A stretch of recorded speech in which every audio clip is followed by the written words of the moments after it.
안녕하세요. 메가 공무원 국어 이유진입니다. 여러분, 오늘 제가 드디어 지방직 9급 해설 및 분석, 그리고 여러분들께 다음 시험을 준비할 때 어떻게 준비하셔야 되는지 지침을 드리고자 이렇게 라이브를 시작하였습니다.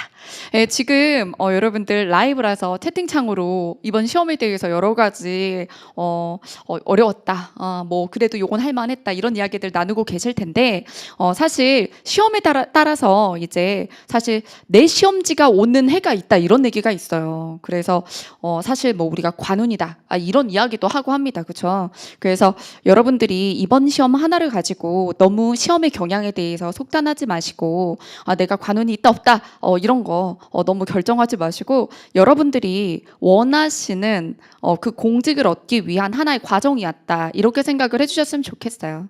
자, 그럼 이 정도로 인사를 가름하고 시작을 해보도록 하겠습니다.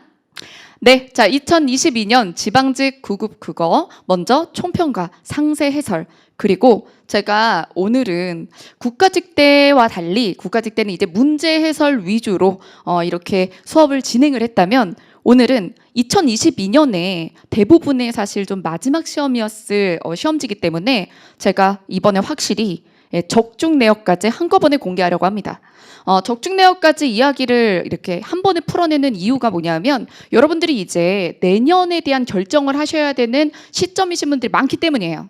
그러니 너무 잘난 척하는데 이렇게 보지 마시고, 정보 전달이다 생각하시고, 정말 저렇게 공부를 했으면 요번 지방직도 무난히 넘겼을 수 있겠구나, 요 정도로 봐주시면 감사하겠습니다. 자, 그럼 시작할게요. 자, 총평 및 해설의 이름, 이것이 적중이다입니다. 자, 요번 시험 같은 경우 제가 한 줄 평을 이렇게 했어요.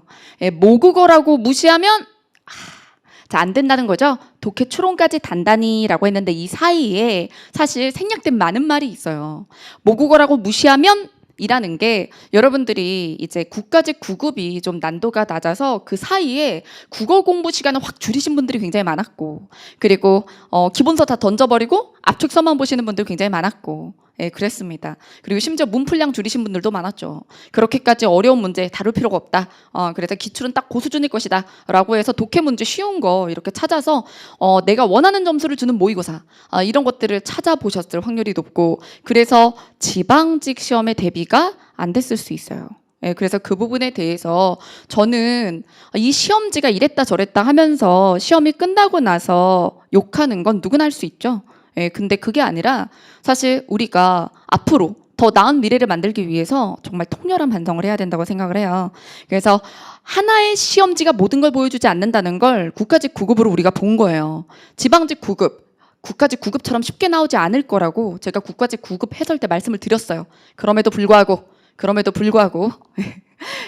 공부를 적게 하고 싶은 게 모든 사람들의 마음이기 때문에, 거기다가 다른 과목, 전공 과목 이런 데 치이다 보니까 국어 공부량을 너무 줄이셨을 때 이번 지방직이 꽤나 어려우셨을 거라고 생각을 합니다. 자, 독해 추론까지 단단히 라고 이야기할 만한 문제들이 있었죠. 오답률 상위 문제는 또 의외로 어휘 한자 쪽입니다. 그래서 그런 이야기 쭉 풀어보도록 할게요. 자, 국가직과 비교했을 때 영역별 출제 비율은 동일합니다. 느낌 되게 달랐는데 하실 수 있지만, 영역별 출제 비율, 문항수 똑같아요. 그런데 난도가 왜 이렇게 현격하게 높게 느껴졌느냐, 제가 진실을 정말 샅샅이 밝혀드릴게요. 자, 똑같아요. 이게 저 숫자 안 바꿨다니까요. 문법 규정 3문제. 아예 안 나왔다라고 생각하시는 분들이 있는데, 그게 다 어휘라고 생각하시는 분들이 있는데, 문법 규정 중 어디인지 알려드리겠습니다. 자, 그 다음에 비문학, 화법 1개, 작문 1개, 이렇게 해서 10문제 똑같고, 그 다음에 문학 문제 4문제 똑같습니다. 그리고 어휘 한자, 성어 포함해서 3문제, 요렇게 나왔어요. 그래서 국가직과 동일했는데, 영역별로 살펴보면 비문학 같은 경우 진짜 제 국가직 해설 수업이 약간 성지가 돼야 돼. 제가 국가직 수업 때 한두 문제 정도 독해 어려워질 거다, 이렇게 말씀을 미리 드렸어요. 그래서 지금 기존 공무원 기출보다는 피셋 언어 논리에서 자주 볼 수 있는 추론 문제가 2문제 딱 나왔습니다. 근데 이게 그래서 지금까지 국가직 9급이 아예 없었다, 그 얘기가 아니에요. 자주 나오지 않았다는 얘기지. 여러분들이 기출만 풀었다면 몇 문제 못 만났을 거란 얘기예요.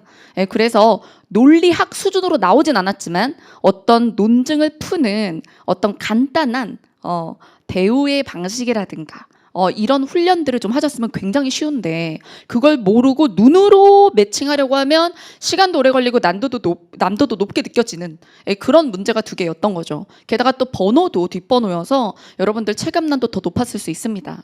자, 그 다음에 여기 문법 규정은 어딨냐고, 문법 규정 안 나오지 않았냐고 그러시는데 빈출 요소가 아니라 언어 예절 나왔죠.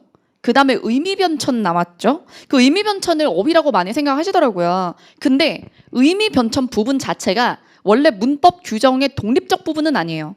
왜냐면 어휘의 의미 변천이기 때문에 이거를 고전 문학 쪽에서 보셨을 수도 있고 그 다음에 어휘책에서 보셨을 수도 있고 문법 규정서에서 보셨을 수도 있어요. 저는 세 개 다 있습니다. 네. 자, 그래서 의미 변천 문제를 어휘라고 착각하셨을 수 있을 것 같고, 자, 뭐가 됐든 맞아야 되는 거죠. 그리고 점잖다 이런 거, 예, 그런 것도 사실은 문법 규정적인 요소가 있죠. 이따가 문제 보면서 얘기 드릴게요. 자, 문학 같은 경우는 낯선 점이 뭐였냐? 원래 고전 운문 같은 경우는 교과서 필수작 내에서 내오는 게 일반적이었어요. 근데 이번에 여러분들 한시 아는 작품 아니었죠? 이거는 내가 문학을 너무 안 해서 내가 못 본 게 나았나? 나 빼고 남들은 다 알았나? 라고 생각하실 텐데 아니요. 그 한시는 EBS에도 나온 적이 없고 공시에도 나온 적이 없습니다. 심지어 교과서에도 수록된 데가 없습니다. 그래서 제가 상세 해설지에 보면은 출처를 넣어드렸는데 네, 그런 교양서적에 이렇게 일부 인용되어 있는 거예요. 근데 그걸 출제한 이유는 제가 봤을 때 이제 고전 시가를 고어로 안 냈잖아요, 대신에. 그래서 한시를 그대로 다 풀이를 해드렸어요. 그럼 이거는 현대시를 두 개 낸 거나 다름이 없어요. 고전 운문은 고전 운문답게 내지 않았기 때문에. 그래서 이게 이제 고전 운문을 현대 운문처럼 수능형으로 수능의 문학 개념을 제대로 이해하고 있는가를 측정하기 위해서 사용을 했다, 두 개. 자, 그래서 고전 운문이나 현대 운문이나 이렇게 수능형으로 나왔고 그 다음에 산문. 오히려 산문이 이제 필수작 위주로 출제가 돼서 지문에 대해서 미리 알고 있고 그 줄거리를 알면 굉장히 경쟁자에 비해서 속독할 수밖에 없죠. 그래서 속도전에서 확실히 유리하게끔 그렇게 출제가 되었습니다. 자, 그럼 어휘 한자에 대해서 얘기를 해보죠. 오답률은 사실은요. 이번에 어휘 한자가 뭐 어렵게 나온 게 아니고요. 늘 오답률은 어휘 한자가 높아요. 왜? 그냥 한자는 그냥 안 하는 사람들이 있어요. 아예 안 보는 사람들이 있어서 그래서 오답률이 높은 거지 이번에 어휘 한자가 특별히 어렵게 나왔다. 저는 그렇게 보지 않아요. 왜 그렇게 보지 않는지 이따 보시면 알게 되실 겁니다. 자, 평이하게 출제되었다. 저는 평이하게 출제되었다를 뭘 기준으로 보느냐면 선지가 4개 있을 때 그 선지 4개가 다 기본서에 있으면 평이한 거예요. 선지 4개 중에 2개 정도밖에 없고 2개가 진짜 난데없는 데서 나올 때도 많았어요. 그러면 어휘 한자가 좀 난도가 있었다. 이렇게 얘기를 하죠. 근데 이제 저는 못 봤는데요. 이러면 여러분들이 어휘 한자를 기본서를 안 보고 압축서에 혹은 프린트 낱낱이 나온 거 이런 것들을 쓰셔서 그래요. 자, 기출에 충실한 기본서 한 권을 봤다면 그 안에 있었을 것이다. 그래서 이걸 통해서 지금 오늘 라이브 하면서 제가 무서워서 채팅창을 못 보겠는데 제가 진짜 미울 수도 있어요, 여러분. 제가 2시간 할 거거든요. 근데 2시간 동안 제가 미워질 수 있어요. 와, 너무 싫어. 이럴 수 있는데 그럼에도 불구하고 확실한 건 여러분들 저를 적으로 돌리긴 싫으실 거예요. 여러분들 이렇게 생각하시죠. 강사를 선택하는 게 이게 내 취향에 잘 맞는 그리고 다른 사람들이 많이 듣는 뭐 안전한 이렇게 골라서 들으면 된다. 여러분, 내가 함께하는 강사는 아군이죠. 아군. 맞아, 여러분들을 서포트하니까요. 네. 근데 저를 적으로 돌리시면 저는 적장입니다. 자, 그래서 웃자고 한 얘기인데 너무 무시무시하다 이렇게 막 얘기하시더라고요. 저를 아군으로 삼고 싶고 그리고 적장으로 절대 삼기 싫게 2시간 동안 제가 제 커리큘럼을 타면 어디에서 어떤 문제가 어떻게 해결 가능하게 나오는지 다 보여드릴 거고요. 사실 이 내용들에 대해서 제가 한 번도 여러분들 제가 지금까지 모든 시험지에 대해서 기출 해설한 거 보시면 제가 기출 해설하면서 적중에 대해서 섞어서 한 적이 없어요. 적중 영상은 늘 따로 만들었어요. 근데 제가 왜 오늘 적중 얘기까지 하겠다는 것이냐, 이번 국가직 9급 시험 끝나고 나서 상당히 이 시장이 여러분들한테 잘못된 정보를 보내고 있다라는 그냥 커뮤니티의 흐름, 심지어 강사들이 하는 말 다 너무너무 위험하다고 생각했어요. 예, 그리고 지방직 9급 전에도 제가 이제 저의 이제 수강생들한테는 많이 이야기를 했지만 그게 전체적인 흐름 속에서 제 이야기가 묻히는 걸 보면서 안 되겠다. 그냥 해설 강의할 때 다 진짜 부셔버려야겠다. 라고 생각을 했어요. 겸손하지 말자. 예. 그래서 겸손하지 않고 정말 그래서 제가 국가직 되고 지방직 되고 어떻게 나오든 이렇게 여러분들이 잘 시험을 볼 수 있도록 해줘야 되는 거잖아요. 강사가. 예, 그래서 그러할 수 있다라는 거를 보여드릴 거고 여러분들이 지방직 보고 나서 아 이런 식으로 문제를 내면 안 된다. 그러면서 인사혁신처를 뒤집어야 된다. 이런 얘기 많이 하시는데 여러분들이 공부 방법만 좀 바꾸시면 돼요. 공부 방법만 좀 바꾸시면 됩니다. 그래서 잘못된 정보들을 너무 많이 가지고 있어요. 자, 보시면 문법 규정과 어휘 한자 이번에 볼까요? 여러분들이 빈출만 담은 압축서를 쓰시려고 하는 경우들이 많습니다. 그리고 그러한 수험생들, 소비자들의 니즈에 따라 출판 시장은 기본서를 버리고 압축서 위주로 잘 팔리죠. 알아요. 근데 저도 압축서 만들면 되게 잘 팔릴 거예요. 근데 저는 압축서를 언제 내죠? 매년 국가직 한 달 전에 냅니다. 선생님 빨리 좀 내주세요. 많이 하죠. 절대로 먼저 내지 않아요. 왜? 그걸 보고 기본서를 안 보니까. 기본서가 얼마나 중요한지를 보여주는 시험이기도 한 거예요. 여러분 빈출이라고 하면 확률이죠. 확률이야. 근데 문법 규정 꼴랑 몇 개 나와요. 한 시험지당 3개씩 있어요. 그럼 여러분 5년치를 국가직 지방직에 다 털어도 몇 개야? 몇 개 안 돼. 근데 그거를 단원별로 확률을 내면 그 확률이 의미가 있어? 의미가 있냐고. 없잖아요. 근데 모두들 빈출이라고 하면서 그런 부분들 위주로 그것만 담은 책, 페이지가 작은 책을 찾는 거예요. 자, 그러면 우리 이야기 해봅시다. 이럴 때는 여러분 강사 탓해도 돼요. 여러분들이 들고 있는 압축서 그 안에서 다 나왔습니까? 압축을 해서 기본서를 대체하겠다고 할 거면 그 압축서 안에 다 있어야죠. 그쵸? 저는 단 한 번도 압축서는 기본서를 대신할 수 있다라고 얘기한 적이 없어요. 기본서를 보셔라. 마무리일수록 기본서다. 마무리와 압축서 중 하나를 고르셔야 되면 기본서다. 항상 이렇게 얘기를 해왔어요. 압축서는 왜 내는 거다? 기본서를 다른 방식으로 한 번 더 보라고 내는 거지 기본서를 안 봐도 되는 게 아니다. 근데 그거 한 것만 보면 되는 것처럼 하면 그럼 그 안에서 다 나왔어야지. 그냥 문제 욕하려고? 그럼 이번 문제가 재수 없었네. 그럴 거예요? 그러면 내년에 또 재수 없으면 어떻게 할 거예요? 언제까지 운에 맡길 겁니까? 확률에. 매해 내가 보는 시험이 대체 몇 개라고 확률적으로 움직이시냐고요.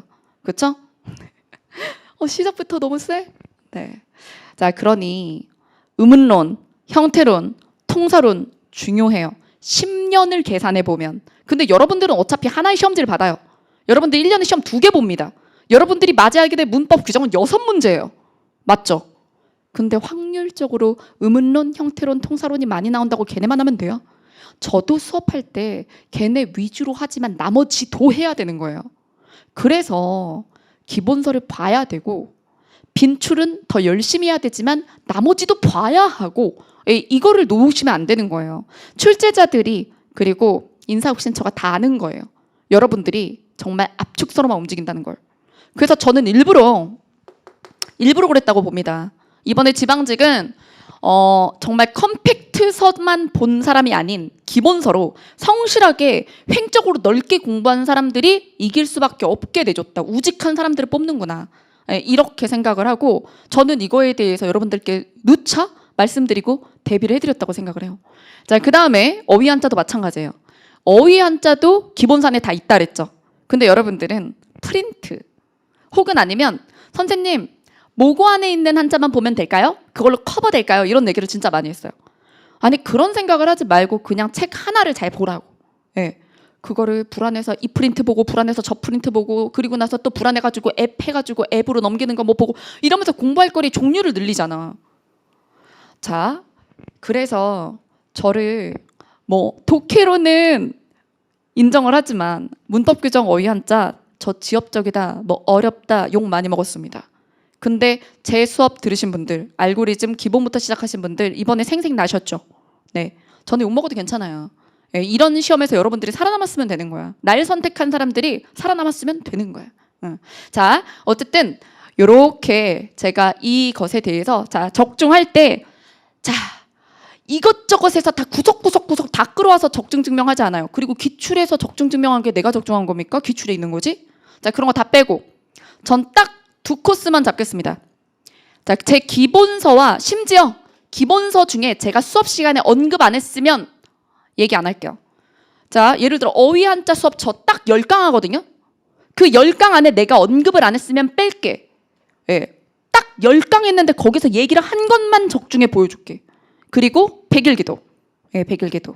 자, 그렇게 자 기본과 백일기도만 했을 때 적중이 어떠한가요? 오늘 갑니다. 그리고 문제 푸는 방법이나 이런 것들도 해설하면서 보여드릴게요. 자, 여기 1번부터 20번 출제 영역 분류 이러합니다. 자, 여기서 제가 노란색으로 별표를 한 거는요. 여러분들이 주목하셔야 될 경향이에요. 자, 10번 의미론 언어의 변천. 자, 이거 뭐라 그랬죠? 아, 지엽적이야 이렇게 얘기하겠지만 이게 기본서들에는 있었을 거고, 그리고 이게 고전문학, 그 다음에 고어, 그 다음에 의미의 변천 이론, 이런 한자 이런 것들이 다 맞물려 돌아가는 거라 공부를 넓게 성실하게 했을 때 이제 그걸 측정하기 되게 좋은 부분이란 말이에요. 최근에 기출에 얘가 또 나온 적이 언제였어요? 우리 동동에 대해서 고어 바로 물어봤을 때 막 욕하더라고. 뭐 이런 거 낸다고. 근데 고어 100개 제가 꼭 보시라고 말씀을 드렸잖아요. 예, 그래서 고전 시가를 통해서 묻든 아니면 이런 식으로 문법형으로 묻든 어휘형으로 묻든, 그쵸? 이게 최근에 따닥이야, 사실은. 자, 그 다음에 자 이제 12번 고전 운문을 현대형의 질문을 했다. 그래서 고전 시가에 대해서 이제 달달달달 외우는 것보다 수능형의 개념을 적용 가능하냐. 그래서 낯선 문학에 대한 분석법 훈련에 대해서 그러면 어때야 되겠어요? 작품 강독형 수업이 아니라 문제와 맞물려서 돌아가는 수업을 들어야 되겠죠? 자, 그 다음에 그래서 기본서에 작품만 있으면 안 돼. 문제가 바로 옆에 있어야 되는 거예요. 자, 여기서 19번, 20번 같은 경우는 일반 추론, 긍정 발문, 일반 추론, 복수 선택인데 이거 둘 다 사실 제가 얘다만 지금 20번에다만 명제 논리라고 써놨지만 19번도 대우로 풀리는 선지들이 있잖아요. 예, 그래서 요거는 추론 훈련이 필요한 문제였고 사실 눈으로 매칭해서도 풀었을 수 있는데 되게 오래 걸렸을 거야. 그리고 막 확신이 없다거나. 예. 자, 그래서 요 4개 문제가 이제 우리가 내년을 대비하거나 지치를 준비할 때 주목해야 될 문제고. 자, 그럼 오답률 상위 볼까요? 이제 여기서 이제 화가 나는 거예요. 자, 제가 화가 나. 제가 화가 난다. 자, 제가 화가 나는데. 자, 다 난리야. 선생님 뭐 가난 이거 어디 있어요? 자, 보여줄게 이따가. 막 어리다 얘기는 그래도 양심들이 있어서 안 하더라고. 자, 여기서 의미 변천. 그 다음에 어휘 한자의 의미. 여러분 이게 한자 표기가 아니라 뭐 슬하 이런 거를 처음 봤다는 거예요. 정말? 정말? 자, 각축 처음 봤대. 정말? 제가 어휘 한자 알고리즘 첫 강에 하는데요. 첫 강에 슬하 나오고, 예. 신체 관련 부수 확장 한자. 그 다음에 그 첫 주에 같은 주에 각축도 하고 한자 유의어. 그리고 또 어쨌든 이따 다 보여줄게. 자, 그 다음에 문법 규정. 잘못된 피동 표현. 자, 이거 모고에서도 내드리고, 그리고 이제 기출서에 날개에도 피동 옆에 들어있고.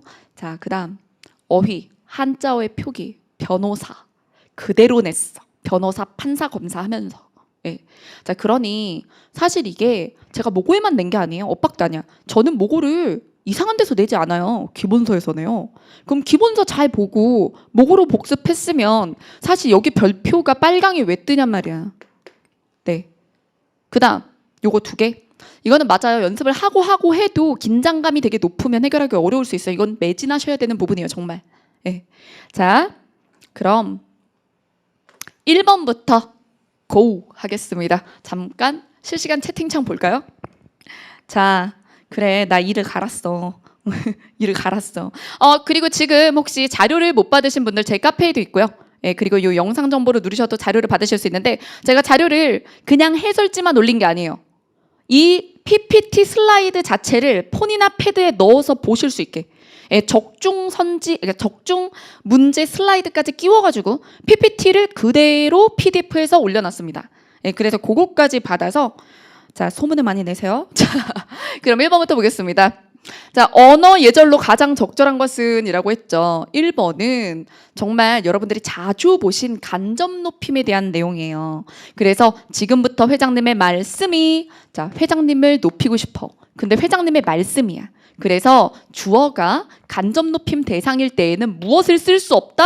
계시다를 사용할 수 없다. 그래서 기출에 주례 선생님의 말씀이 계시겠습니다. 안 되고 있으시겠습니다. 간접 높임에서 주의할 점이었고요. 그 다음에 2번 신우이에게 고모 오늘 참 예쁘게 차려입으셨네요. 자 이걸 보고 캬웃하는 거예요. 뭐가 문제지? 평가를 해서 문제인가? 도덕 문제냐고.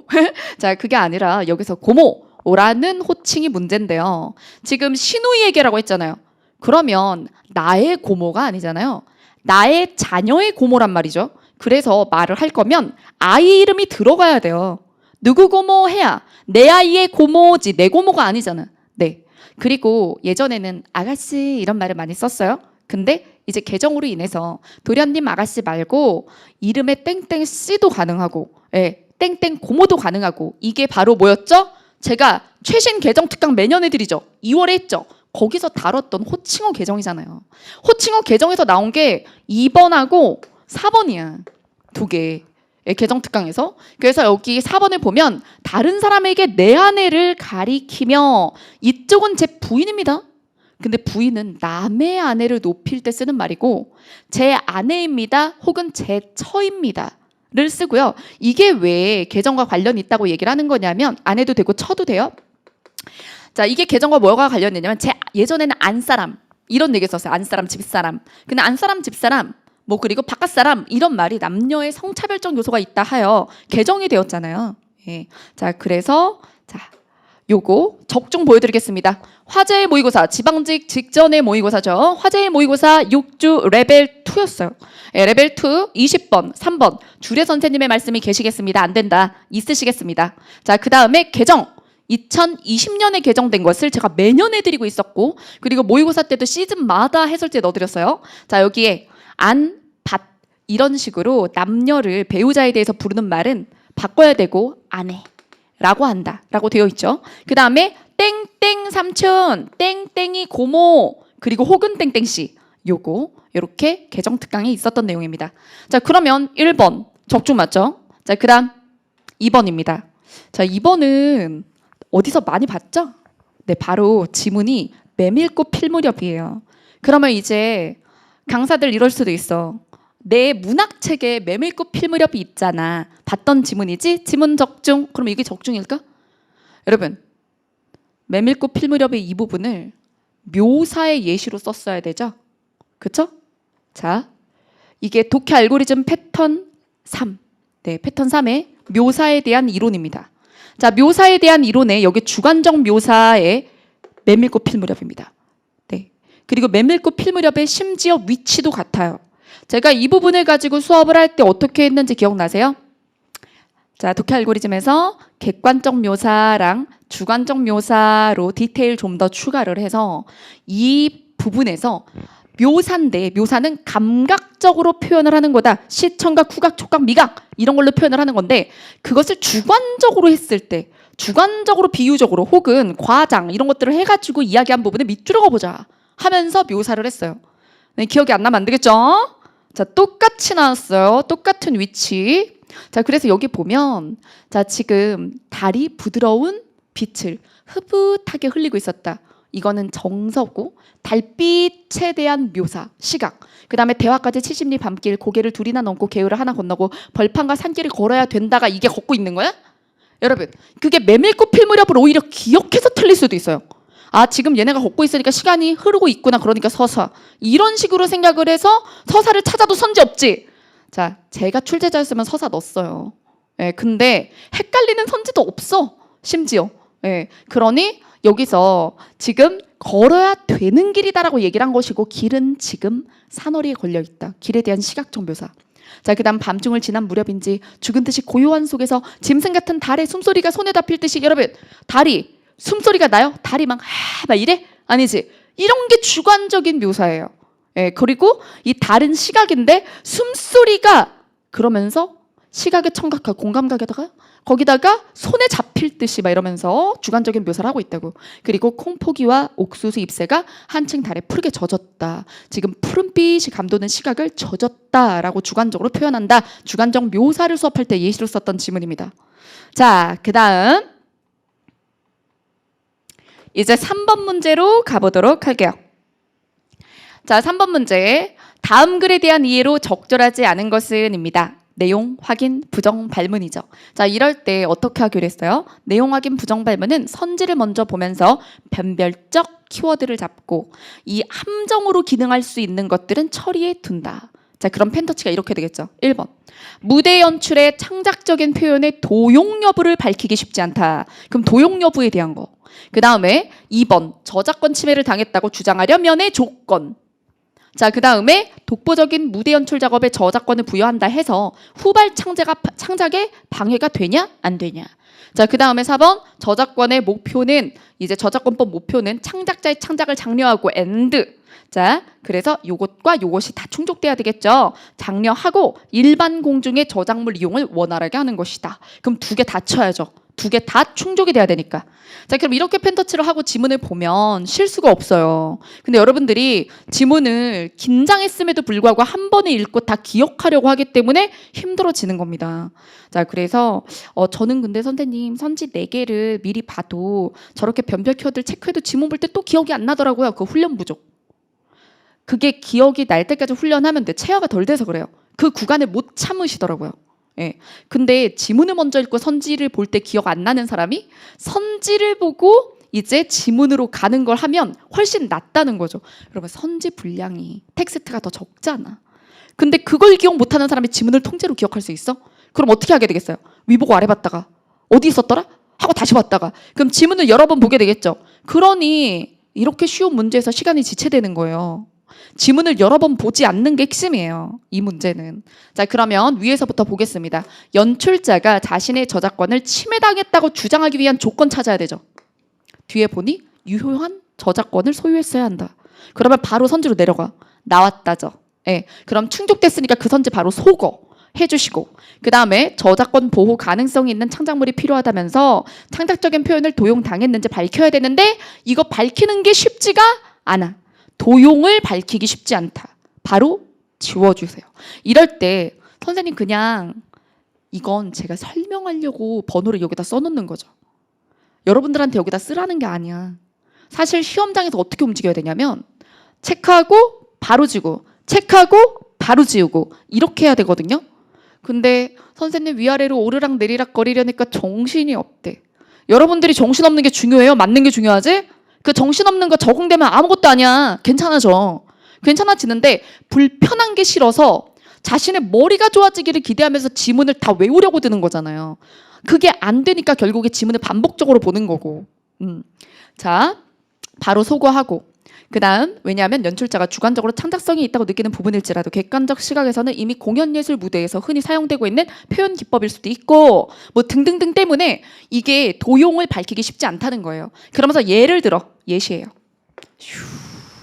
자, 그러면서 따라서 여기서 무대 연출 작업 중에 독보적인 창작을 걸러내서 배타적인 권한인 저작권을 부여하는 것은 매우 흔하지 않으며 후발 창작을 방해하는 요소로 작용할 수도 있다라고 말을 합니다. 자, 그러면 후발 창작을 방해하는가? 관련 선지 있었죠. 자, 그러면 방해할 수도 있다 그랬잖아요. 그러면 답안 나왔죠. 끝. 이렇게. 그러면 3번 하고 다음 번으로 넘어갔었어야 되는 거예요. 예. 자, 그 다음 우리가 마지막 부분에 4번이 있지만 이거는 눈이 있으면 볼 수 있기 때문에 그래서 시험장에서의 움직임에 대해서 말씀을 드렸습니다. 자, 그럼 여기서 다 지웠으니 새삼 설명할 필요는 없겠죠. 후발 창작에 방해가 되지 않는다고 했는데 방해가 될 수 있죠. 자, 그러면 이 지문 썼었습니다. 자, 이거 독해 알고리즘 패턴 10 연습 문제 10 36번입니다. 물론 여기서 나온 무대에 대한 저작권이 아니지만 저작권의 도용을 밝히기 매우 어려우며 그리고 저작권에 대해서 굉장히 강박적으로 했을 때 그게 창작에 저해가 되는 요소가 된다라는 내용의 지문 출제를 했습니다. 저작권 관련법 지문이에요. 자, 그 다음 4번 보도록 하겠습니다. 자, 여러분 4번은 작문 문제로 분류를 했는데 저는 이 문제 보고 되게 좋았어요. 왜 좋았냐? 그간 이제 작문 문제에서 고쳐쓰기가 나오면 막 어법적인 요소나 어휘적인 요소 위주로 이렇게 고쳐라 이렇게 문제를 냈는데 이번엔 앞뒤의 문맥을 파악해서 내용적으로 이 표현이 자연스럽냐고 물어본 거라 사실 문제 유형은 작문이지만요. 문맥 추론입니다. 정확히 얘기하면 그래서 좀 고민했어요. 문맥 추론을 할까? 그래도 어쨌든 비문학 안에 있는 거니까 양상으로는 작문이다. 자, 그러면 기억부터 리을의 고쳐쓰기의 내용을 보도록 하죠.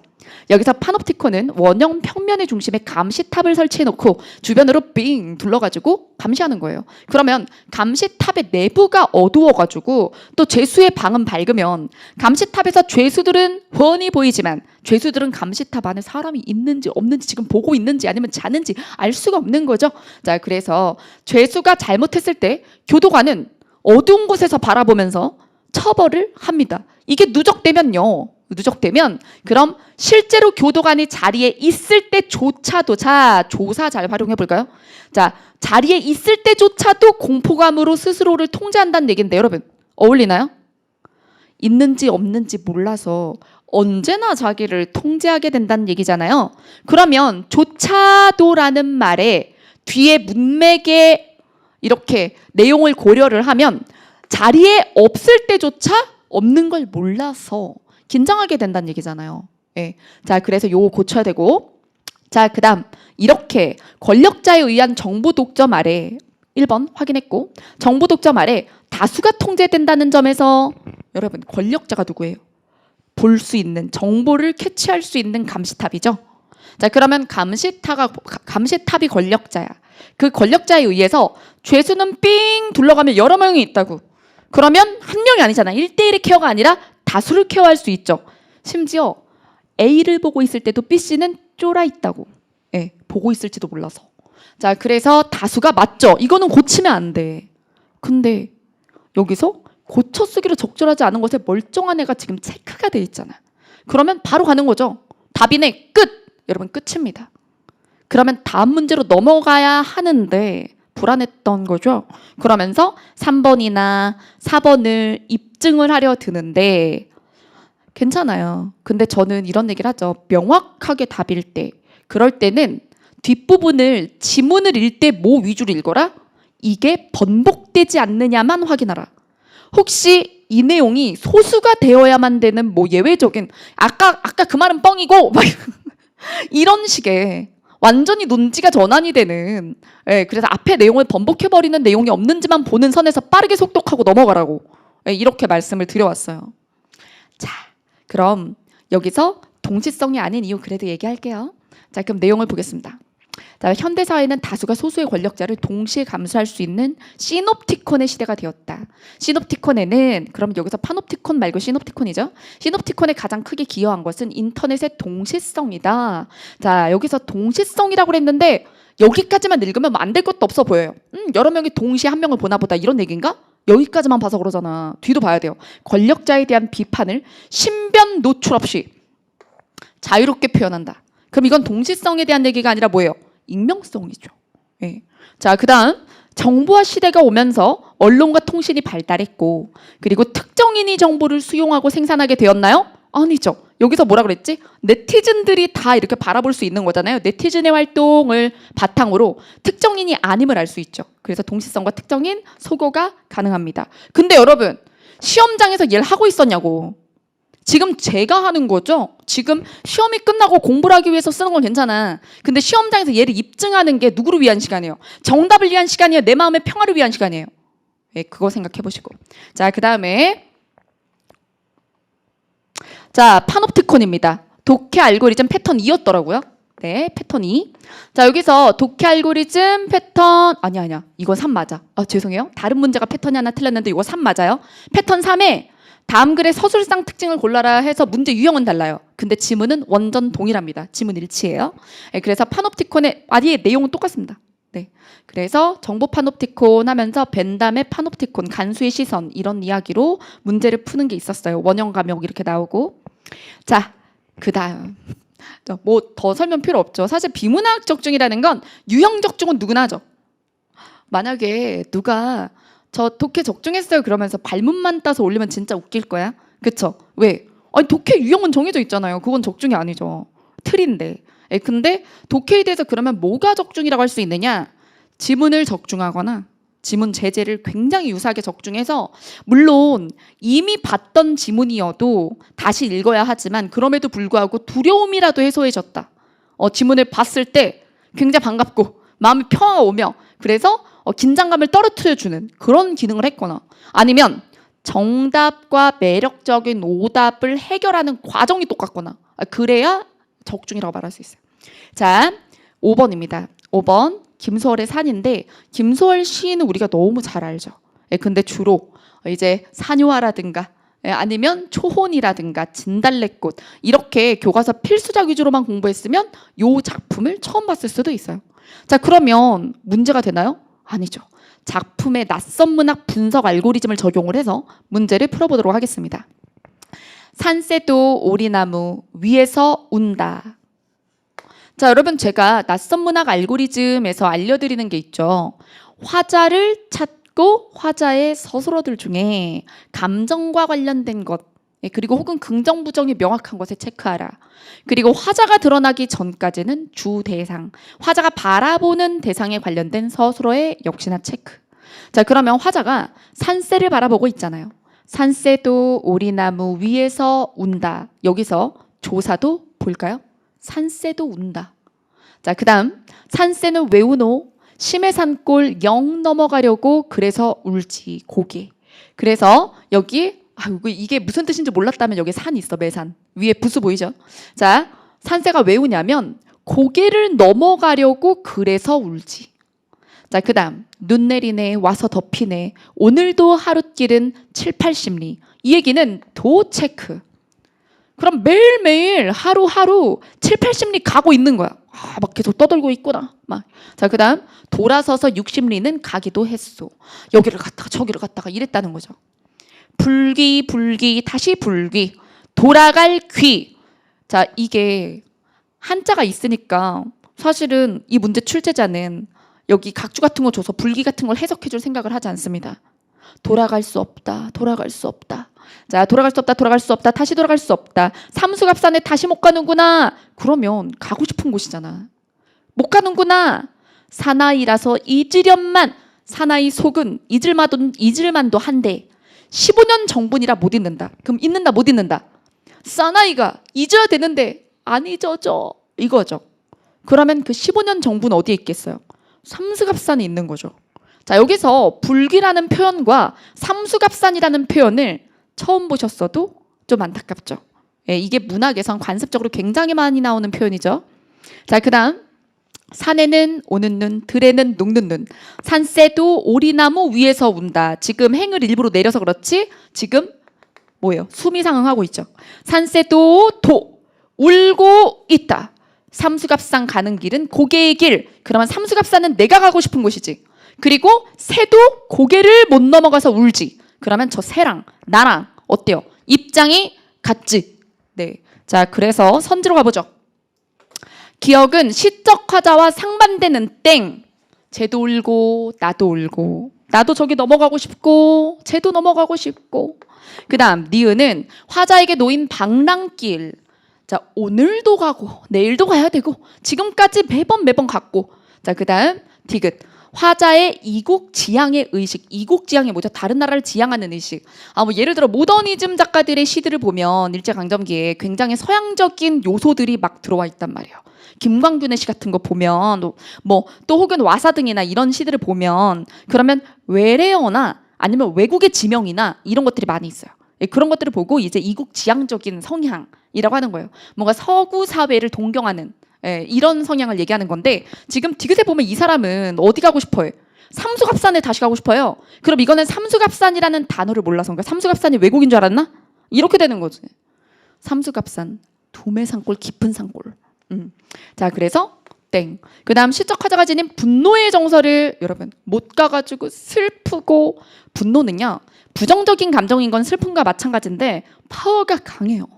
네, 그렇죠? 그래서 뭐에 화가 났다라고 하는 상황이 아니지, 안타깝고 슬프고. 예. 자, 그럼 답안은 몇 번? 2번입니다.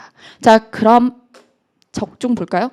사실 아쉽게도 제가 저 작품 자체를 똑같이 내진 않았어요. 근데 백일기도 모의고사 94회에 제가 삼수갑산을 냈어요. 삼수갑산. 자, 그래서 삼수갑산 왜 왔니? 삼수갑산 어디니? 오고 나니 기험타. 아하, 물도 많고 산도 많고 첩첩이라. 아하하, 고향을 내가 못 가네. 삼수갑산, 고향을 돌아가지 못하는 마음. 삼수갑산 고향. 예, 그래서 동일한 작가의 삼수갑산을 냈었습니다. 자, 그 다음에 자, 이건 화제, 저희 백일기도 모의고사 63회인데요. 자, 김소월의 산 위에입니다. 동일 작가죠. 그러니까 제가 중요한 건 이거예요. 뭘 지향했냐. 제가 여러분들께 모의고사를 공급할 때 유명 작가의 낯선 작품, 예, 그리고 출제자들이 원하는 것도 같아요. 그러면 선생님 유명 작가가 아닌 사람의 작품은 아예 안 나오나요? 라고 얘기를 한다면 그건 또 아닌 이유가, 유명 작가가 아니고 너무 최신 작가의 작품은 비평이 안정화되지 않았죠. 평론이 안정화되지 않아서 그거에 대한 정설, 정확한 설이라는 게 확립되지 않았잖아. 예, 그래서 공무원 시험에 나오는 건 막 진짜 최근에 막 핫한 시 이런 게 나올 수는 없고, 예, 어느 정도 비평이 안정화되어 있는, 그래서 해석의 여지가 너무나 다양하진 않은, 예, 그런 것들이 나오는 거예요. 그러면 그런 시들은 그럼 되게 뻔한데 어떻게 하면 낯선 문학을 보고 상황 파악을 하고 문맥 추론을 하는 사람을 뽑을까 하면 유명 작가의 교과서에서 언급되지 않은 그러한 낯선 시. 예. 그래서 제가 지문을 쓰는 풀과 출제자들의 풀이 유사하다. 이거 말씀드릴 수 있죠. 자, 여기 보면 정서가 똑같잖아요. 김소월의 많은 작품 중에 제가 뭐 위주로 골랐는지 보이시죠? 고향에 대한 그리움. 그거 위주로 제가 고향에 대한 그리움이 포커스일 거라고 생각했거든요. 근데 아깝지. 예. 산 위에 올라서서 바라보면 가로막힌 바다를 마주 건너 님 계시는 마을이 내 앞에. 그러면 님 계시는 내가 갈 수 없는 그곳이, 예, 이러한 안타까움. 자, 흰 모래 빗긴 선창가, 날 저물고 안개는 깊이 덮여서 흩어지는 물꽃뿐 아득입니다. 이윽고 밤 어둠는 물새가 울면 막 이러면서 나는 혼자 산에서 밤을 새우고 아침에 붉은 볕에 몸을 씻으며 님 계신 창 아래로 가는 물노래. 그러면서 그리워하는 대상을 이렇게 바라다 보는, 그러면서 그리워하는 내용. 자, 김소월 산 위에였어요. 자, 이 문제 유형 보세요. 함축적 의미가 적절하지 않은 거, 시간과 공간에 대한 인지, 예, 그래서 주제 유사성, 그 다음에 시공간에 대한 인지, 예, 이게 적중이라고 볼 수 있습니다. 자, 그 다음 6번 보도록 하겠습니다. 여러분, 6번은 적중 안 한 강사가 없을 거예요. 작품 삼포 가는 길입니다. 그냥 기본서에 들어있죠. 예, 기본서들이 대부분 채택이 되어 있을 거고, 근데 삼포 가는 길에서 어느 부분을 잘라서 올렸느냐, 예, 그게 또 중요하겠죠. 저는 기본서 위치 맞습니다. 네, 기본서 위치 맞고, 제가 기본서에다가 어떤 위치를 가장 확률이 높은 위치를 오려서 두고요, 기본서를. 그 다음에 모고 낼 때는 일부러 제 커리를 타는 분들은 다양한 위치를 보시게끔 하려고, 예, 그래서 삼포 가는 길에 이 부분, 저 부분, 저 부분, 저 부분 이렇게 해서 출제를 했단 말이야. 그래서 모고에선 비껴갔어. 기본서는 지문 위치가 같은데. 자, 그럼 내용 보죠. 다음 글에 대한 감상으로 적절하지 않은 것은 이라고 했고, 여러분들이 이 삼포 가는 길을 처음 본다고 해봅시다. 자, 그럼 어떻게 읽어야 할까요? 낯선 문학 분석 알고리즘으로 풀어볼게요. 아는 줄거리로 풀지 말고. 같이 가시지. 내 보기엔 좋은 여자 같군. 여러분, 여기서부터 출발하면 누군지도 몰라야죠. 대사부터 빡 던지고 시작했잖아요. 그러면 여기서는 내가 누군데? 그리고 좋은 여자는 누구야? 하고 그런 것 같아요. 대답은 또 누구야? 또 아루 인연이 닿아서 말뚝박고 살게 될지. 이런 때 아주 뜨내기 신세 청산해야지. 그러면 지금 A, B, A 이렇게 얘기를 할 때 지금 뜨내기 신세인 게 지금 누구? B인 거지. 그리고 A, B가 다 그렇지만 근데 이 대화에서는 B가 뜨내기인 게 확실해. 자, 그 다음 영다리는 시무룩해져서 역사 밖을 멍하니 내다보았다. 백하는 뭔가 수군대고 있는 두 사내를. 그럼 두 사내 중 하나가 영다리죠. 그럼 누가 시무룩해요? A가 시무룩해요? B가 시무룩해요? 약간 A는 뭐라 그래요? 들이잘해봐 이렇게 하고 있잖아요. 그러니까 영다리가 지금 B잖아. 두 사내를 불안한 듯 지켜보고 있었다. 그러면 좋은 여자 같다라고 A가 진술한 게 백화입니다. 이렇게 가야 돼요. 내가 만약에 산포 가는 길을 모르면 알면 더 빠르지. 영다리가 말했다. 아유 어디 능력 있어야죠. 누가? 저 여자가? 그게 아니라 내가 어디 능력이 있어야죠. 산포에 같이 가실라우? 자 이거는 두 사내가 얘기하고 있다 그랬잖아요. 아 어쨌든 말끝이 흐리죠. 자 영다리가 500원짜리 2장을 꺼냈습니다. 영다리가 B예요. 자 저 여자를 보냅시다. 백화를 보내자. 그러면 같이 가는 걸 포기하는 거죠. 그리고 이 500원짜리로 삼립빵과 찐달걀을 삽니다. 이건 뭘까요? 저 여자 싫으면 살까요? 내가 능력이 없어서 같이 가진 못하지만 마음을 담아서 꼬깃꼬깃한 500원은 뭐예요? 돈 많아? 아니죠. 예, 그래서 이걸 사서 주는 거예요. 이거 마음이죠. 백화에게 그는 말했다. 누가 말했어? 영다리가 말했죠. 우리는 뒷차를 탈 건데 잘 가슈. AB는 뒷차를 탈 건데 나 당신 따라 안 간다 라고 한 거죠. 자 그러자 백화의 눈이 붉게 충혈됩니다. 일단 그 남자가 나랑 같이 안 간다는 사실에 서운해서 그러면서도 이것도 고맙겠죠. 자 그래서 그 여자는 더듬거리며 물었다. 백화는 물었다. 아무도 안 가나요? A도 B도 저랑 안 가나요? 우린 삼포로 갑니다. 거긴 내 고향이요 라고 A가 말합니다. 여러분 A가 누군지 밝혀졌네요. 정씨. 그래서 이럴 때는 아 둘이 안 될라나 보다. 그러면 내가 그래 저 아쉬워하는 저 상황이나 조금 빨리 정리해줘야겠다 해서 아유 내 고향 같이 간대요. 이렇게. 자 그다음 정말 잊어버리지 않을게요. 돌아온 백화는 눈이 젖은 채 웃고 있었다. 내 이름은 백화가 아니에요. 점례예요. 자 그래서 자신의 본명을 알려주고 이제 헤어지게 되는 거예요. 그러면 본명을 왜 알려주냐? 자 이건 여러 가지 해석이 가능하죠. 나중에라도 나를 내 고향으로 찾아오라든가 아니면 지금까지 되게 피상적이었던 관계를 이제 어떤 공감대를 형성을 했고 그 사람들한테 고마워서 내 본명을 알려줌으로써 이제 가면을 벗는 행위죠. 많은 걸 내어주는 나의 비밀의 이름을 내놓는 거니까요. 그래서 여러분 이게 산보 가는 길을 아는 사람들이면 술집 여자로서의 이름을 버리고 자신의 실명을 알려준다 이런 것들의 가치를 알겠지만 몰랐다면요. 이렇게 추론을 하는 겁니다. 자 그러면 차이가 있죠. 맞아요. 모르는 작품이었어도 수능형 훈련 잘 돼 있으면 풉니다. 다만 시간이 1분 넘게 걸리죠. 예, 모르는 거면. 근데 알면 글쎄 휘리릭 땡 아닐까? 휘리릭 뿅 아니야? 예, 그래서 한 3초, 5초? 예, 이렇게 해서 풀었겠죠. 자 여기서 정 씨는 영다리 백화와 함께 떠날 것을 권유했다. 이거는 AB만 잘해도 누가 말했냐? 알 수 있죠. 그 다음에 백화는 영달의 선택이 어떤 것인지 몰라 불안했다. 두 남자가 수근거리는 걸 불안한 눈빛으로 쳐다보고 있었다. 이게 무서워서 뭐 저 사람들이 나한테 사기칠까 봐 그런 게 아니라는 걸 끝까지 읽었잖아요. 네. 자, 그 다음에 영달은 백화를 신뢰할 수 없었기 때문에 같이 떠나지 않았다라고 했는데 같이 떠나지 않은 건 맞아요. 근데 백화를 신뢰할 수 없었기 때문이 아니라 자신이 능력이 없어서라고 말을 했단 말이에요. 자, 그 다음 백화가 자신의 본명을 말한 것은 정 씨와 영달에 대한 고마움의 표현이 될 수 있다. 자, 그 다음 여러분 이게 제 알고리즘에 이제 지문을 다 넣긴 그러니까 이제 구조 부분을 보여드릴게요. 제가 이걸 왜 보여드리냐면 뭐 모든 강사가 적중했을 작품이니까 적중 얘기는 할 거 없이 필수 작품의 사이클 얘기를 해보자고요. 여기서 지금 제가 모의고사에 올해 낸 위치예요. 자, 발단, 위기. 2번 냈어요. 네, 국가 직전에 1번. 그 다음에 지방 직전에 1번. 2번을 냈습니다. 2번을 낼 때 작품 해제 늘 드렸겠죠? 줄거리 들어간 거. 자, 그 다음 기출. 기출은 자 2017년 국가직 9급의 2자리가 나왔고 자 2021년 경찰 1차가 절정에서 나왔고 여러분 이번에 어디서 나온 거예요? 여기잖아요. 그러면 2021년이 올해잖아요.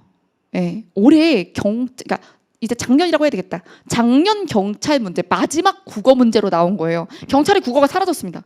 네, 경찰의 선택 국어가 사라졌는데 근데 제가 기타 직렬 문제를 소방직도 국어 사라지고 경찰직도 국어 사라지고 사라지는데 기출 외정 같은 것들을 최근 3년치는 풀라고 하는데 이유가 있어요. 이유가 있습니다. 왜냐하면 출제자들은 그래도 아니 국가직을 출제한다 지방직을 출제한다고 해서 국가직이나 지방직만 3년치를 검토하는 게 아니에요. 올해 나라가 공직자를 뽑으면서 쓴 문제들은 다 훑어볼 거 아니에요. 똑같은 문제 나오면 욕 먹고, 그렇죠? 근데 또 경향이라는 것에 기조는 있는 거예요. 예, 그래서 제가 일행직 기출 10년치 풀지 말고 그 두꺼운 기출 문제집 하지 마. 저 두꺼운 기출 문제집 그래서 안 내잖아요.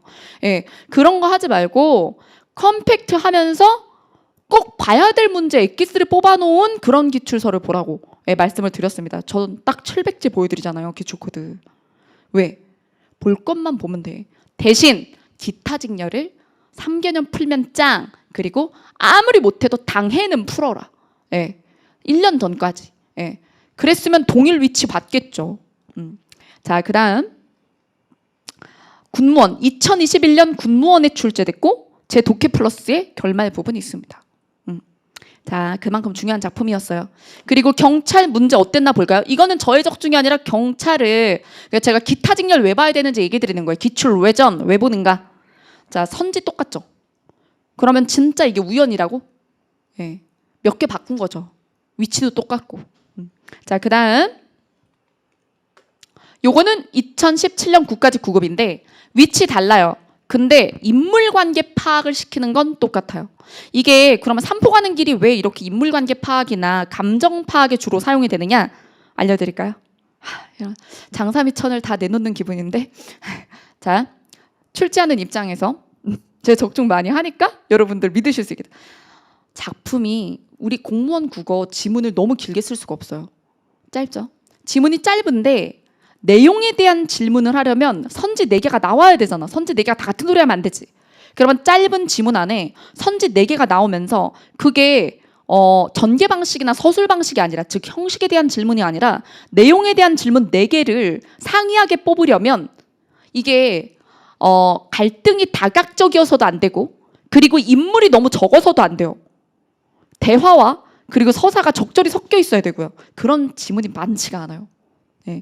그 중에 하나가 이제 삼포 가는 길이야. 3인이잖아 일단 기본적으로. 그리고 대화와 서술이 적절히 섞여 있으며 대화가 그 행간이라는 게 존재해요. 그러니 추론을 시킬 수 있고 그래서 자주 나오는 거예요. 자, 그 다음 자 이제 배열입니다. 자, 여러분 배열은 사실 적중이랄 게 없고 이거는 뭐예요? 훈련법을 얼마나 누가 적절하게 제시를 했느냐 이거고 배열은 쉬웠습니다 이번에. 그래서 이게 시간의 흐름에 따라 배열하는 상황일 때가 가장 흔한 상황이에요. 그래서 배열은 안 어려웠어. 볼게요. 자, 배열 문제 풀 때 객관식입니다. 선지를 먼저 봅니다. 머리가 가 혹은 나네요. 그럼 가나 먼저 읽어주세요. 자, 가나 과거에는 고통만 안겨주었던 지정학적 조건이 이제는 희망의 조건이 되고 있습니다. 그러면서 이제 우리가 뭐뭐 해야 합니다. 해야 한다 주장이라고 했지. 알고리즘에서도 이거 과거와 현재나 해야 한다 이런 것들에서 현재와 해야 한다가 뒤로 가야 된다 그랬어. 자, 그 다음에 100년 전 우리는 또 과거네 순환과 비극의 역사를 겪었습니다. 국권 상실까지 했다 이거죠. 자, 그럼 이거 과거 얘기죠. 그럼 현재 뭘 해야 한다라는 과제 제시보다 당연히 앞으로 가야 됩니다. 그래서 우리의 비극적인 역사가 나가 가보다는 앞에 있어야 돼요. 여러분 이렇게 제가 체크할 땐 사이에 뭔가 올 수도 있다죠. 중요한 건 가로 출발하지 않는다는 거예요. 그럼 가로 출발하는 선지는 삭제. 그러면 벌써 50%. 자, 그러면 이제 나로 출발한다는 건 확고하고요. 나머지 읽을게요. 지금은 무력이 아니라 경제력이 국력을 좌우하는 시대입니다. 그러면서 우리 여건이 좋다 이거예요. 자, 그 다음에 라의 그 아픔은 지시어다. 분단으로 이어져서 오늘에 이르르고 있습니다. 그러나 역접 이제 우리에게도 새로운 희망의 시대가 열리고 있습니다. 그러면 자, 하나의 문단 안에서 부정적인 과거에서 긍정적인 현대로 전환이 되는 걸 누가 가지고 있어요? 라죠. 그러면 이렇게 하면 돼. 라 뒤로 긍정 다 가. 이렇게 되는 거지. 이해되셨죠? 자, 그러면 답안이 몇 번 됩니까? 자, 여기서 라 앞에는 과거, 라 뒤에는 현재. 이렇게 해서 나라 다가 이렇게 답이 되는 거죠. 평했다. 아니 매우 쉬웠다. 근데 배열에서 이 정도도 어렵다 하면은 그냥 배열 자체에 문제풀이 툴을 배운 적이 없다고 봐야죠. 자, 그래서 배열 후는 이러합니다. 자, 여기서 소스로 쓴 게 뭐죠? 과거, 부정적. 그리고 그 아픔, 지시어, 과거의 아픔이 그 다음에 내부에서 역접하면서 현재의 희망으로. 그래서 지금은 그리고 여기서 과거 얘기가 다시 나오지만 그거는 정리. 자, 그 다음 여기서 해야 합니다. 우리가 이제 해야 될 일 마무리. 자, 그 다음 8번 가겠습니다. 자, 여러분 8번의 화법 문제예요. 화법에 최근에 많이 나온 공감적 듣기입니다. 공감적 듣기. 자, 이 공감적 듣기에서 여러분들이 이 문제 되게 쉬운데 표지. 예, 이거를 공감의 표지를 모르셔가지고 틀린 경우들이 있더라고요. 공감의 표지. 여러분 표지라는 말이 뭘까요? 어떤 것을 표현하는 것이에요.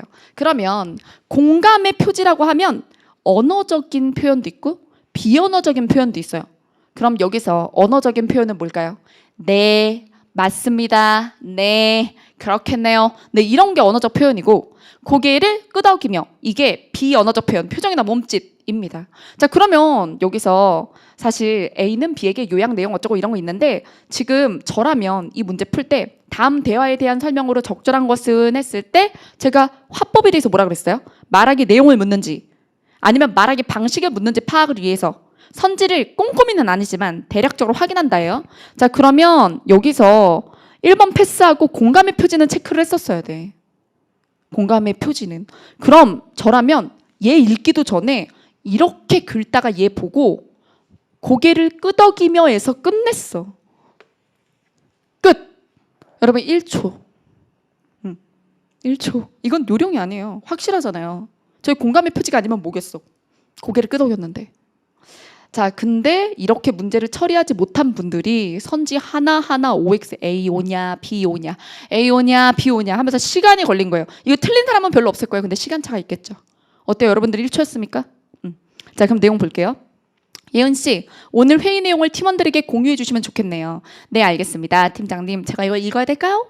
여러분, 제가 지금 이걸 읽어야 될까요? 여러분들은 읽고 오셨잖아요. 그죠? 저 안 읽어도 되겠죠? 그렇죠? 아, 지금 채팅방을 좀 보고 싶은데 네, 유튜브가 잠깐 꺼져서 자, 볼게요. 안 읽어도 되죠? 여러분들 빨리 읽어봐. 읽어보고 자, 읽어보고 내용을 봤을 때 1번부터 볼게요. A는 B에게 내용 요약의 방식을 제안했나요? 여기서 뭐라 그랬냐면 눈치를 줘. 그런데 개조식으로 회의 내용을 요약하는 방식에 문제가 있지 않을까요? 라고 얘기를 했어요.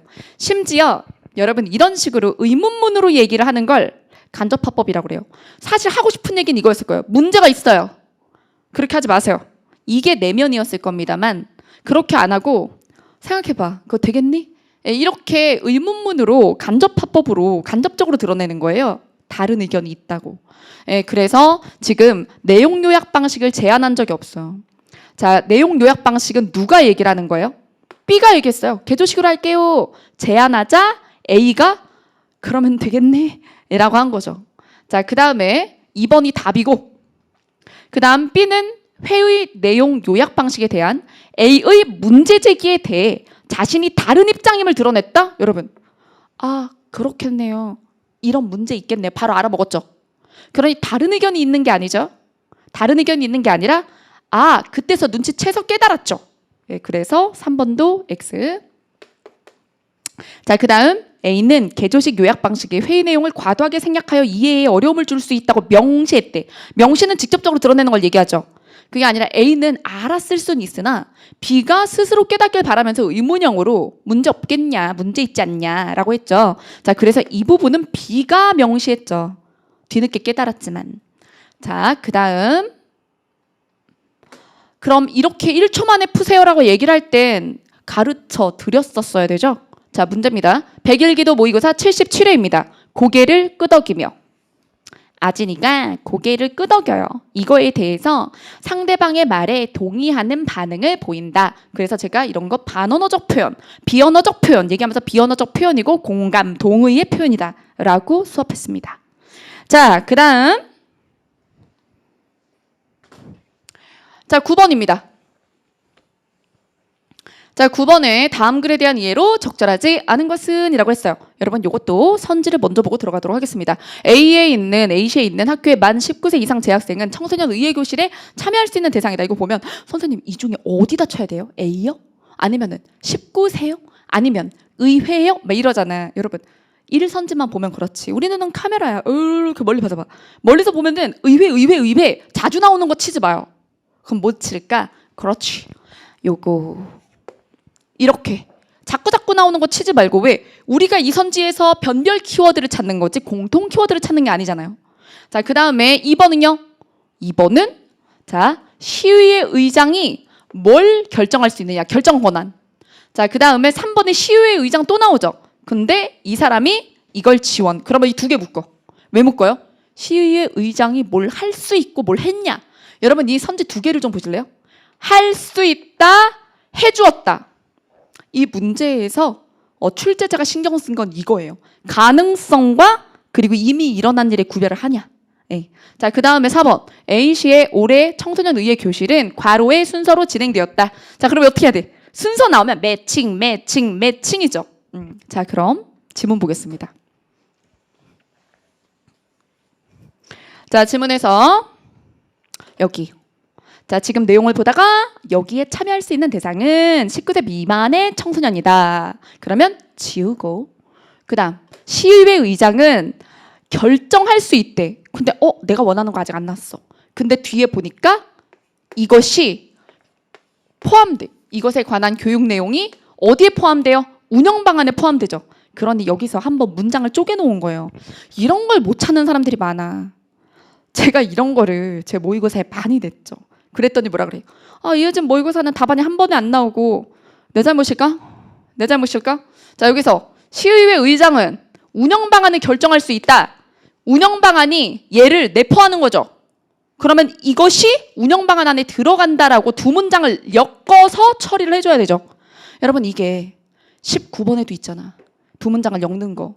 근데 이제 제가 모의고사로 이런 것들을 많이 연습을 이렇게 시켜드리려고 하면 문제를 풀다가 점수가 낮고 그러면 이런 얘기 하는 거야. 꼭 답안을 그냥 바로 보이게 안 하고 불편하게 한다. 막 이런 얘기를 하는 거야.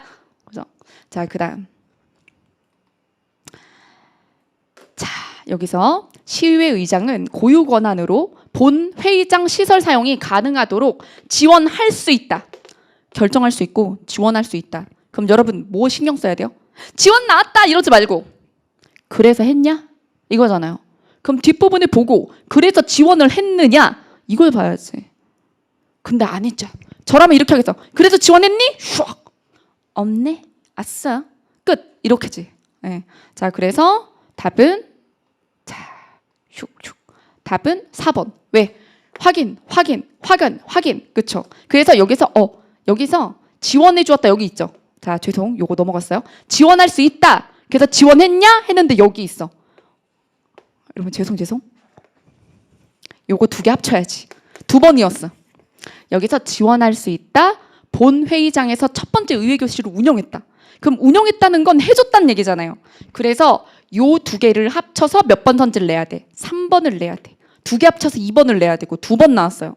그래서 저는 9번이랑 19번 둘 다 틀리신 분들. 근데 다들 19번 얘기만 하니까 9번은 실수로 틀렸다고 생각하시죠? 아니에요. 문장 조립. 20번도 마찬가지예요. 20번도 두 문장을 합쳐야 되는 추론들이 있죠.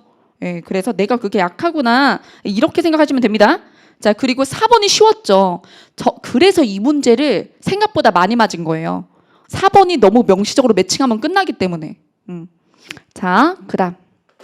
그러니 저 문제 맞았다고 안심하지 말라고. 자, 10번입니다. 자, 정말 화제의 10번이다. 여러분, 화제의 10번.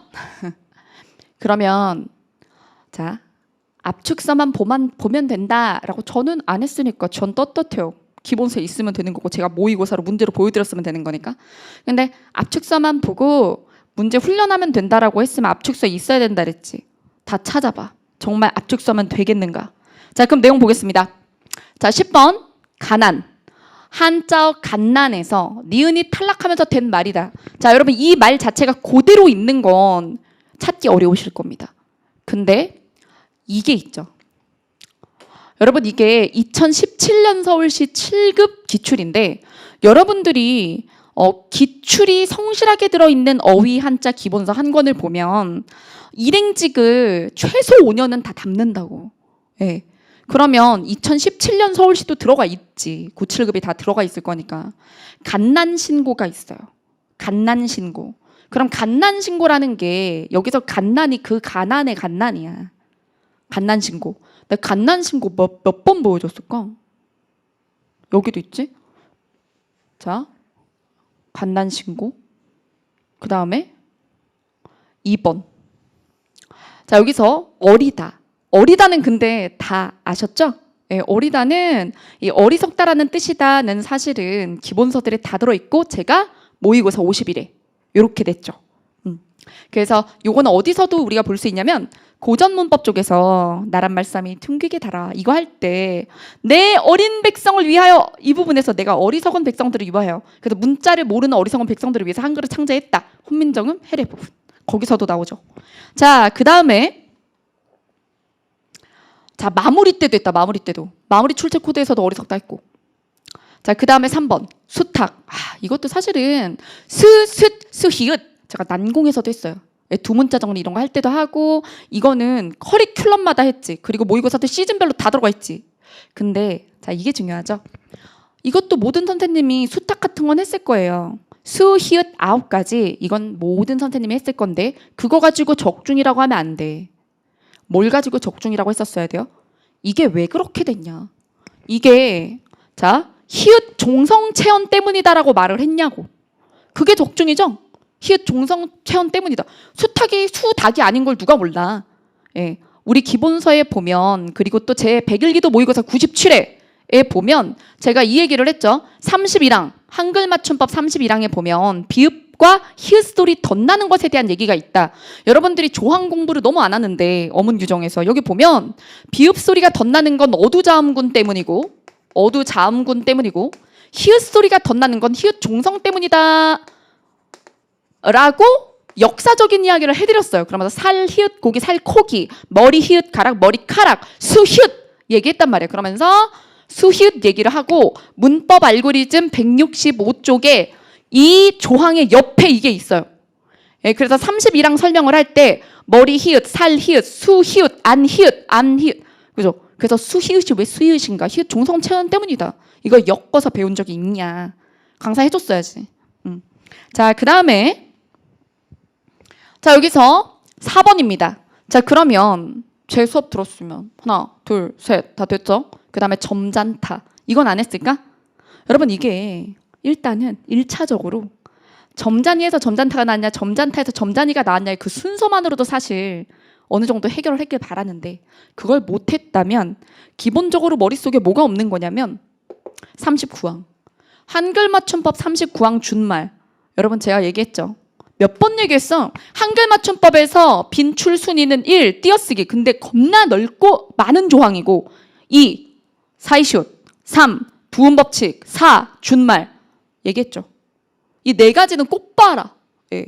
거기서 준말에 보면 자 어미 지 뒤에 안이 어울려 잔이 될 때 그리고 뭐 찬이 될 때 찬 중에 뭘 결정하냐 이런 거 얘기를 할 때 적다를 가지고 적지 않은을 줄이면 적자는이죠. 그러면 점다를 가지고 해볼까요? 이게 어원적으로 어떠하냐면 여러분 이게 리을 미음이 아니라 과거엔 점이었어요. 점다의 점지 아니하다. 그래서 점잔타. 점다가 어때요? 사람이 나이가 어리면 되게 혈기왕성하겠지. 예? 그리고 촐랑촐랑하고 근데 젊지 않아. 그러면 나이가 많은 듯 의젓하고만. 예, 이게 되는 거예요. 어원적으로.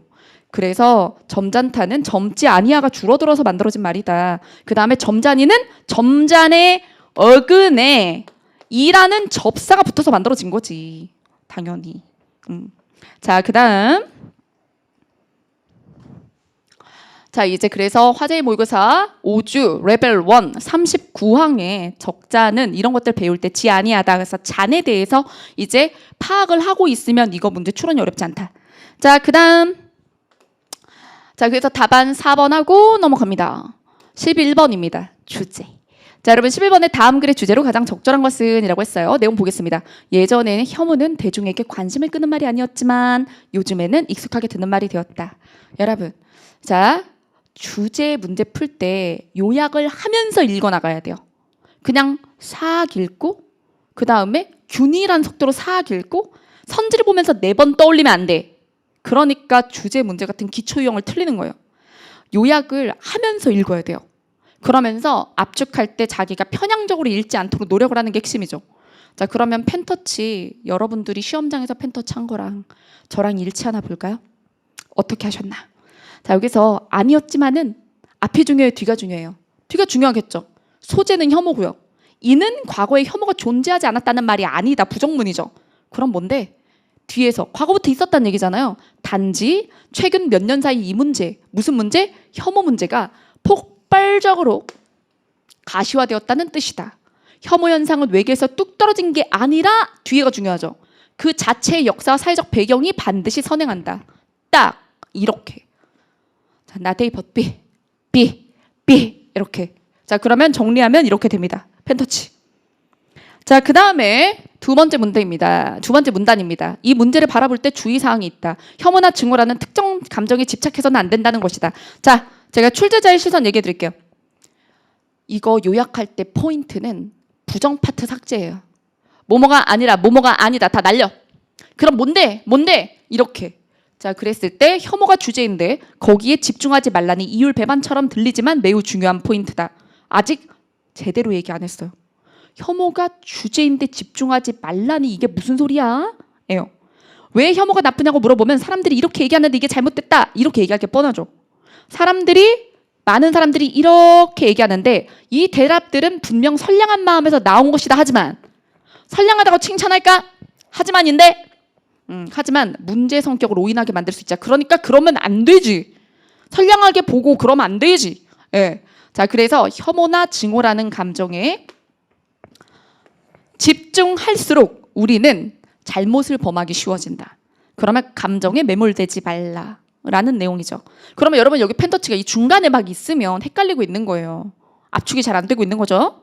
자, 그다음 인과관계를 혼동하면 곤란하다. 우리가 문제시하고 있는 각종 혐오는 자연 발생한 게 아니라 여러분, 저는 끝까지 읽지 않고도 서두 보고 이 출제자가 부정소거에서 압축할 줄 아는지를 보고 싶어 한다는 걸 알았어요. 근데 저 무슨 생각했냐면 이 문제 풀고 아니 뭐 지문 쓴 사람이랑 지문 정리한 사람이랑 잠깐만 나 이거 괜히 땡겼어.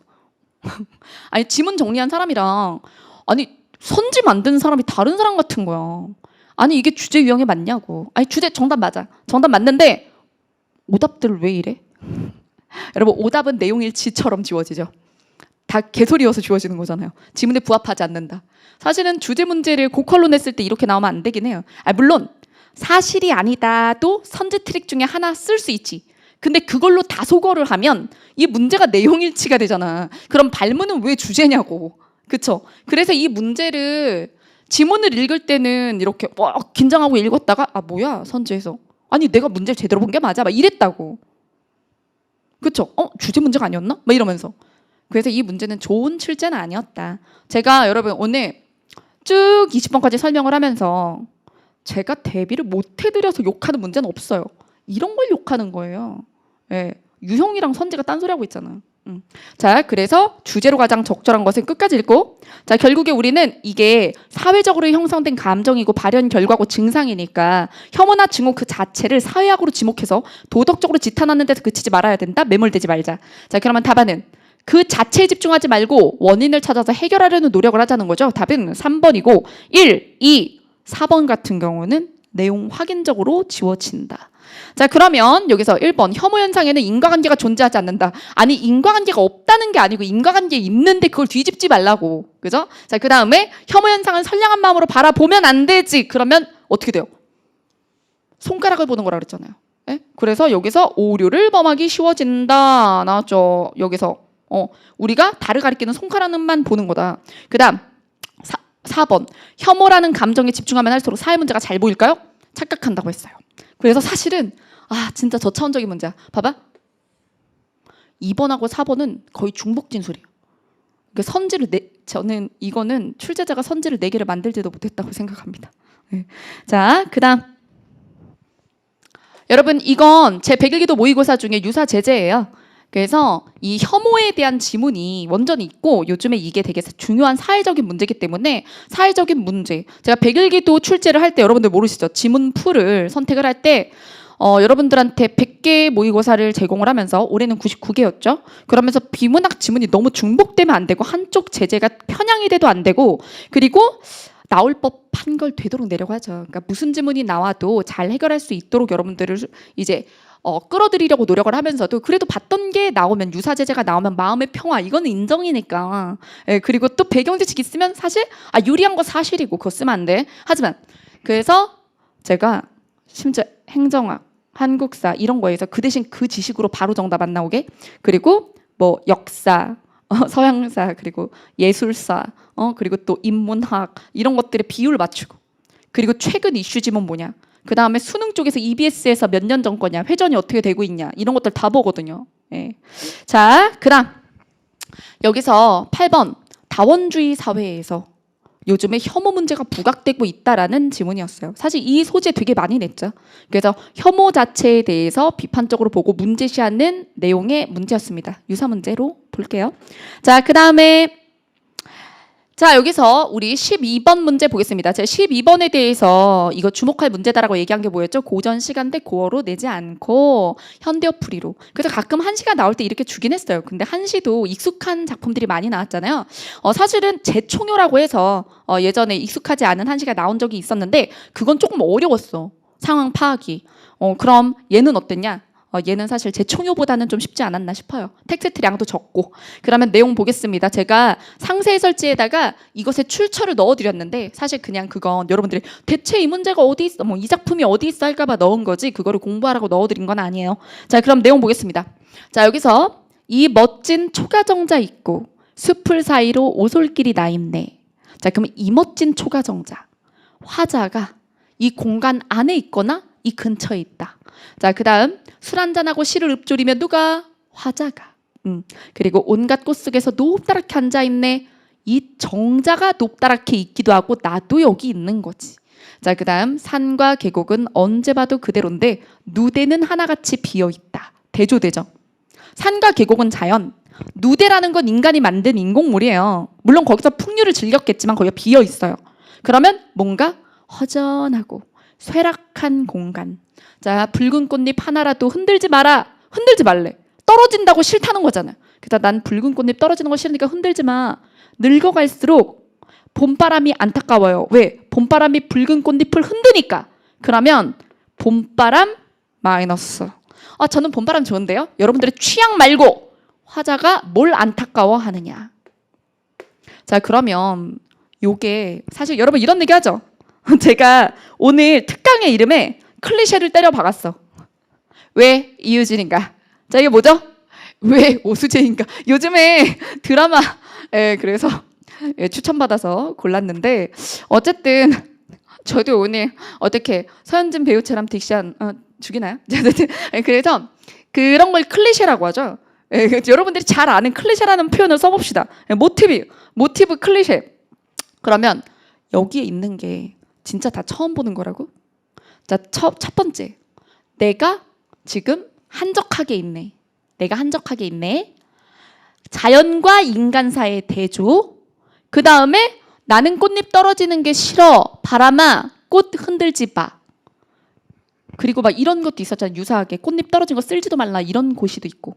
그렇죠? 그래서 여기서 나와 있는 부분의 내용이 사실 이 작품만 낯설지 그냥 고전 운문의 클리셰. 예. 자, 그래서 1번 시간의 흐름에 따른 시상전개. 여러분 시간의 흐름에 따른 시상전개는 서사성을 얘기하는 거거든요. 근데 여기 서사성이 어디 있어? 여기 이게 그대로인데 여기 비어 있어서 이게 시간의 흐름 인생무상? 주제적으로 인생무상의 생각을 한 건 맞지만 그래서 여기서 이 시 안에서 시간이 흐르냐고. 줄거리가 있냐고. 아니잖아요. 이건 시간의 흐름에 따른 시상전개 방식이 아니에요. 그래서 여러분 이게 1번이 답인데 지문은 파악을 제대로 못해서라기보다 시간의 흐름의 충족 요건을 몰라서 그래서 틀렸을 확률이 높다. 그러면 선지 개념어 정리를 다시 하셔야 되는 거죠. 자, 그 다음 시적 화자의 초연한 태도. 속세에 연연하지 않는 태도, 술 한잔하고 시를 읊조리고 자연에 대비되는 쇠락한 인간사, 산계곡과 누대. 자, 그 다음에 꽃잎을 흔드는 부정적인 이미지. 그래서 이 문제 틀린 사람들은 4번을 고른다고. 왜? 봄바람이 좋아서. 난 겨울 좋아해. 자, 그러면 안 된다고요, 여러분. 이걸 이렇게 해석하도록. 틀린 사람들이. 늙어갈수록 봄이 좋은데 봄바람이 지나가는 게 안타깝구나 하지 마. 여기서 선생님 봄바람이 불 때 꽃이 피니까요. 꽃잎이 떨어지지 않았으면 좋겠고 봄바람이 더 안 부는 게 안타까운 거 아닐까요?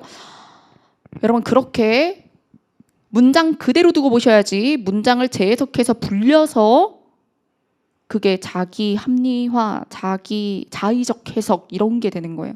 그리고 그런 자신을 말릴 수 없잖아요. 그럼 어떻게 공부를 해야 될까요? 자가 반박을 계속해야 돼요. 틀린 문제에 대해서. 나는 이렇게 생각해서 이 부분을 잘못 해석하였다. 근데 이렇게 생각하면 안 되는 이유. 자가 반박. 해야 되는데 자가 반박을 못 하겠다. 그럼 전문가. 누가 가장 내 생각을 구체적으로 파악하고 왜 그러면 안 되는지를 설득을 잘하는가. 네, 이게 중요하죠. 자, 그다음 다 알아. 어떻게 하셨지? 라고 했는데 그렇게 읽으면 거꾸로 읽는 거잖아. 자, 위에서부터 전체적으로 읽어야 되는데 이 사람이 봄바람이 안타깝구나의 이유를 흔들지 마. 나는 이거 좋으니까 흔들지 마. 늙어갈수록 봄바람이 안타깝다. 그럼 바람 때문에 떨어질 테니까 이렇게 가야 되는데 이거를 다 읽고 나서 선지 보다가 다시 생각하니까 그렇게 되는 거죠. 읽으면서 생각을 해야 되는데. 그래서 낯선 작품을 볼 때 선지에 의존해서 해석을 하면 그런 함정에 쏙 빠지게 되는 거예요. 자, 그다음 여러분 이건 적중이 아닐까요? 다른 작품이면 적중이 아닐까? 보세요. 자, 여기 어제 부병루입니다. 어제 영명사를 지나다가 잠시 부병루에 올랐네. 자, 올랐어. 높다랗게 앉았지. 자, 여기서 텅 빈 성, 텅 빈 누대. 자, 조각달이 떠 있고 기린마는 떠나간 지 돌아온지 않으니. 그럼 어때요? 텅 빈 성, 비어 있는 누대. 자, 자연은 한결같은데 인간사 허망하구나. 똑같죠? 그 다음 돌다리에 기대어 길게 휘파람을 부르니 산은 오늘도 푸르고 강은 저절로 흐르네. 이럴 때 이제 여기서 제가 문제 뭐 냈나 보세요. 공간 이동, 뭐 시간 흐름, 외부에서 촉발된 화자의 정서. 그래서 선경, 후정. 그리고 시간의 흐름에 따라 이 부분에 대해서 시간의 흐름에 따라 대상의 변화를 서술하고 있다라고 했어요. 그러면 이건 자, 여기서 시간의 흐름에 따라 시상전개가 이루어졌다라고 말을 하는 거랑 시간의 흐름에 따른 대상의 변화를 이야기했다라는 얘기는 선지가 똑같은 게 아니야. 예. 근데 여러분들은 시간 하면 같은 진술인 줄 아는 거죠. 그래서 제가 이거를 설명할 때도 시간의 흐름에 따라 대상의 변화를 서술하고 있다라고 한 거지 여기서 서사성에 따라 사건이 진행되는 건 아니다. 이런 식의 되게 정확한 진술들을 해야 되는 거예요. 자, 그 다음 13번입니다. 자, 13번 여기에 지금 밑줄 친 단어 중 사람의 몸을 지시하는 말. 와, 나 이거 여러분들 제 수업 들은 사람들 얘기 좀 해줘야지. 제가 혼동어휘도 그렇고 한자도 그렇고 신체와 관련된 거, 사람 몸과 관련된 거 신경 쓰라고 했죠. 그래서 제가 부수확장 한자에서 사람 눈, 코, 입, 발, 손 이거 했잖아요. 그러면서 무릎 슬아. 자, 여기서 선생님 슬아의 슬, 무릎 슬. 그 다음에 그는 수완이 좋아서 선수. 그 다음에 각축. 이거는 그 신체 관련에 없었지만 각축이 유의어 이 표에 있었죠. 그리고 제가 수업 시간에도 얘기했죠. 여기서 축이 뭐예요? 쫓을 축. 여기 돼지시, 짐승 새끼 쫓아내. 이렇게. 자, 그 다음에 발족 할 때 여러분 이거는 제가 모고에 답으로 냈어요. 발족. 자, 볼까요? 자, 어휘한자 알고리즘 첫 시간이에요. 첫 시간에 달월자 무릎슬 슬하 예시 하나잖아. 슬하의 자식. 예, 그래서 꼬꼬마일 때만 귀엽다 이런 얘기했고 자, 그 다음에 요거는 문법 알고리즘인데 여기에 손에 대한 게 있었어요. 문맥추론 이거 수업 시간 해드렸죠. 사람의 수완 손. 자, 그 다음에 여기에 각축. 자, 각축과 축록 유의어 이렇게 해가지고 축자 쫓을 축 돼지 시자 쫓아내 길 깔려 있잖아 이렇게. 자, 각축. 자, 그 다음에 자, 백일기도 54회 정답 발족. 저 올해 공무원 신이 내렸어. 공직 신이 내렸어. 자, 그 다음에 근데 왜 다 변호사 얘기만 하는 거야? 이렇게 다 맞은 사람들이 많을까? 자, 들어와. 예, 다 이제 제가 제일 먼저 적중 공개한 것 같은데 이제 다들 적중들 얘기하시겠죠? 들어와. 자, 그 다음 14번입니다. 자, 14번에 홍계월전입니다. 14번은 가랑 나랑 이제 조립이잖아요. 그러니까 홍계월전하고 장기전이 두 개가 있어요. 이런 문제 어떻게 풀기로 했죠? 이것도 적중이잖아요. 제가 그랬죠. 두 개 엮어서 문제 낼 수 있다. 그럼 어떻게 풀기로? 가 읽고 선지 처리하고 그 다음에 지문으로 들어가서 나 읽고 선지 처리하고 쪼개서 하기로 했잖아요. 예, 그래서 일행직에서 자주 시도하지 않지만 할 수 있다. 예, 그게 곧 일행직에도 나올 거다. 기타 직렬에는 훤하다, 많다. 자, 그러면 내용 봅니다. 자, 여기서 개월이 여자 옷을 벗고 여성 영웅 소설 박시정과 홍계월. 그죠? 그래서 자, 개월이 여자 옷을 벗고 갑옷과 투구를 갖춘 후 용봉 황월과 수기를 잡아 행군의 별궁에 자리 잡았다. 그리고 군사를 시켜 보국에게 명령을 전하니 여러분 이럴 때 파악을 하면서 개월이 보국에게 명령을 해요. 근데 여자 옷을 벗었단 말이야. 그래서 개월이 여잔데 보국에게 명령을 한다. 보국이 명령을 보고 화가 났지만 그러나 보국은 예전에 개월의 위험을 보았다. 그래서 명령을 거역하지 못했다. 그래서 여기서 알 수 있는 건 여자인 개월이 더 상관이고 보국이 아래고 근데 남자니까 여자의 지시를 받는 것에 앙앙볼락하는 마음이 있다. 자, 그 다음 보국이 어찌 이다지 거만하냐. 어서 와서 내게 예의를 갖추어라 라고 하는 거죠. 예. 자, 그래서 호령이 추상 같으니 누구의 호령이에요? 개월의 호령이 추상과 같으니 서리빨 같다. 그러니 군졸이 대답 소리로 장안이 울릴 정도로 네. 자, 보국이 그 위험을 보고 겁을 내요. 땀을 줄줄 흘려요. 자, 그러면 1번 기억은 상대 비의 우월한 지위를 가지고 있다. 이렇게 해야지. 기억의 오. 자, 그 다음에 상대 행동을 비판하는 보국이 어찌 이다지 거만하냐. 그 다음에 갈등 상황을 타개하는 데 적극적이다. 여러분 여기서 이거 가지고 고민을 하셨대요. 그러면 여러분 소설 전체의 갈등을 생각할 필요가 없어요. 자, 그냥 요 장면을 이렇게 잘라서 나왔을 때 이 위치의 갈등이 뭐냔 말이에요. 보국이 말을 잘 안 들어서 명령하고 너 씨 뭐야 말 안 들어? 안 나와? 이렇게 하는 거죠. 그러면 지금 홍계월과 여기 나온 이 상황의 갈등은 뭐예요? 개월이 여자지만 서열이 있는데 보국이 이에 대해서 거만하였다는 것이죠. 그러면 갈등을 타개할 때 적극적으로 한다라는 게 꼭 여러분 화해를 해야 된다고 생각하시는 것 같아요. 제가 문학 수업할 때 이런 얘기 한 적 있어요. 여러분 갈등의 해결은 발단, 전개, 위기, 절정, 결말 수업하면서 이런 얘기를 했어요. 발단, 전개, 위기, 절정, 결말할 때 여러분 다 해피엔딩 아니다. 예, 그래서 발단, 전개, 위기, 절정, 결말에서 갈등의 해소라고 나오지만 갈등의 해소가 해피엔딩, 화해만이 아니다. 누가 죽거나 승패가 끝나거나 뭐 이런 거. 주인공이 죽어도 갈등 해소예요. 심지어. 물론 기뻐져서 갈등 해소는 아니지만 끝난 거죠. 그 갈등이. 그래서 여기서 지금 개월의 입장에서 이 갈등 관계에 적극적으로 서열 잡기를 들어갔잖아. 그래서 이게 적극적인 타개야. 화해만이 타개가 아니라고. 자, 그 다음에 여기서 이거 적극적이다 맞고 주변으로부터 호의적인 반응을 얻었다. 여러분 여기서 예 하고 장안이 울릴 정도로 대답하는 것 때문에 호의적이라고 생각하는 것 같아요. 근데 여기서 뭐라 그랬냐면 보국에 대해서 화를 내자 그 호령이 무서워서 모두 다 칼같이 대답을 하는 거예요. 그럼 이게 호의적이다 라고 표현하기 좀 부적합하죠. 엄청나게 쫄아 있는 거예요. 자, 그래서 부적합한 진술. 자, 그러면 뭐 협조적인 반응을 얻었다 그런 건 말이 되는데 호의적이다? 이거는 호의를 베푸는 게 아니죠. 군졸들이 지금. 자, 그러면 장기전 보겠습니다.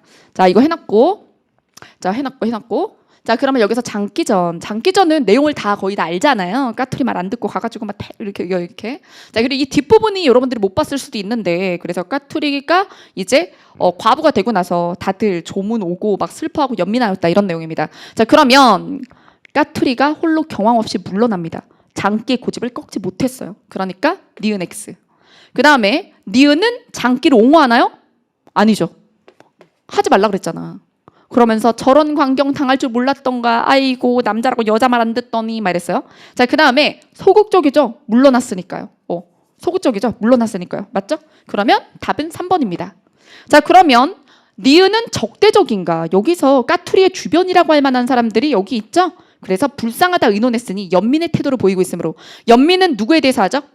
엄청 싫은 사람을 연민하는 게 아니죠. 이 얘기도 한 적이 있어요. 제가 문학 알고리즘 할 때 독해 알고리즘의 낯선 문학 분석법 할 때 연민이라는 건 우호적 감정을 전제로 해요. 그래서 예를 들어 나와의 라이벌이야. 제일 싫어했어. 근데 불쌍해 그러잖아. 그럼 용서의 시작이야. 예. 자, 그래서 연민은 적대적 감정으로 볼 수 없죠. 자, 답은 자 3번입니다. 그 다음 여러분 적중 볼게요. 화재 모의고사 3주 레벨 2. 자, 장기전 냈습니다. 뭘로? 태도로. 태도. 자, 그 다음에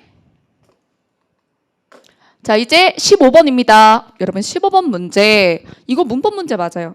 이게 뭐 맞춤법이라고도 볼 수 있죠. 맞춤법과 문법을 분리를 완벽히 할 수는 없어요. 왜냐하면 문법적인 원리상 피동이나 사동을 할 상황이 아닌데 이상한 접사가 들어가 있어서 표기가 안 맞는 거니까. 적절한 표현이 아닌 거니까. 그리고 저의 교재에는 이게 피동사동 표현 쪽에 날개에 잘못된 피동사동 표현으로 들어가 있어요. 자, 그러면 내용 보겠습니다. 습관처럼 중요한 말을 되뇌는 버릇이 있다. 이 들어가면 안 되고요.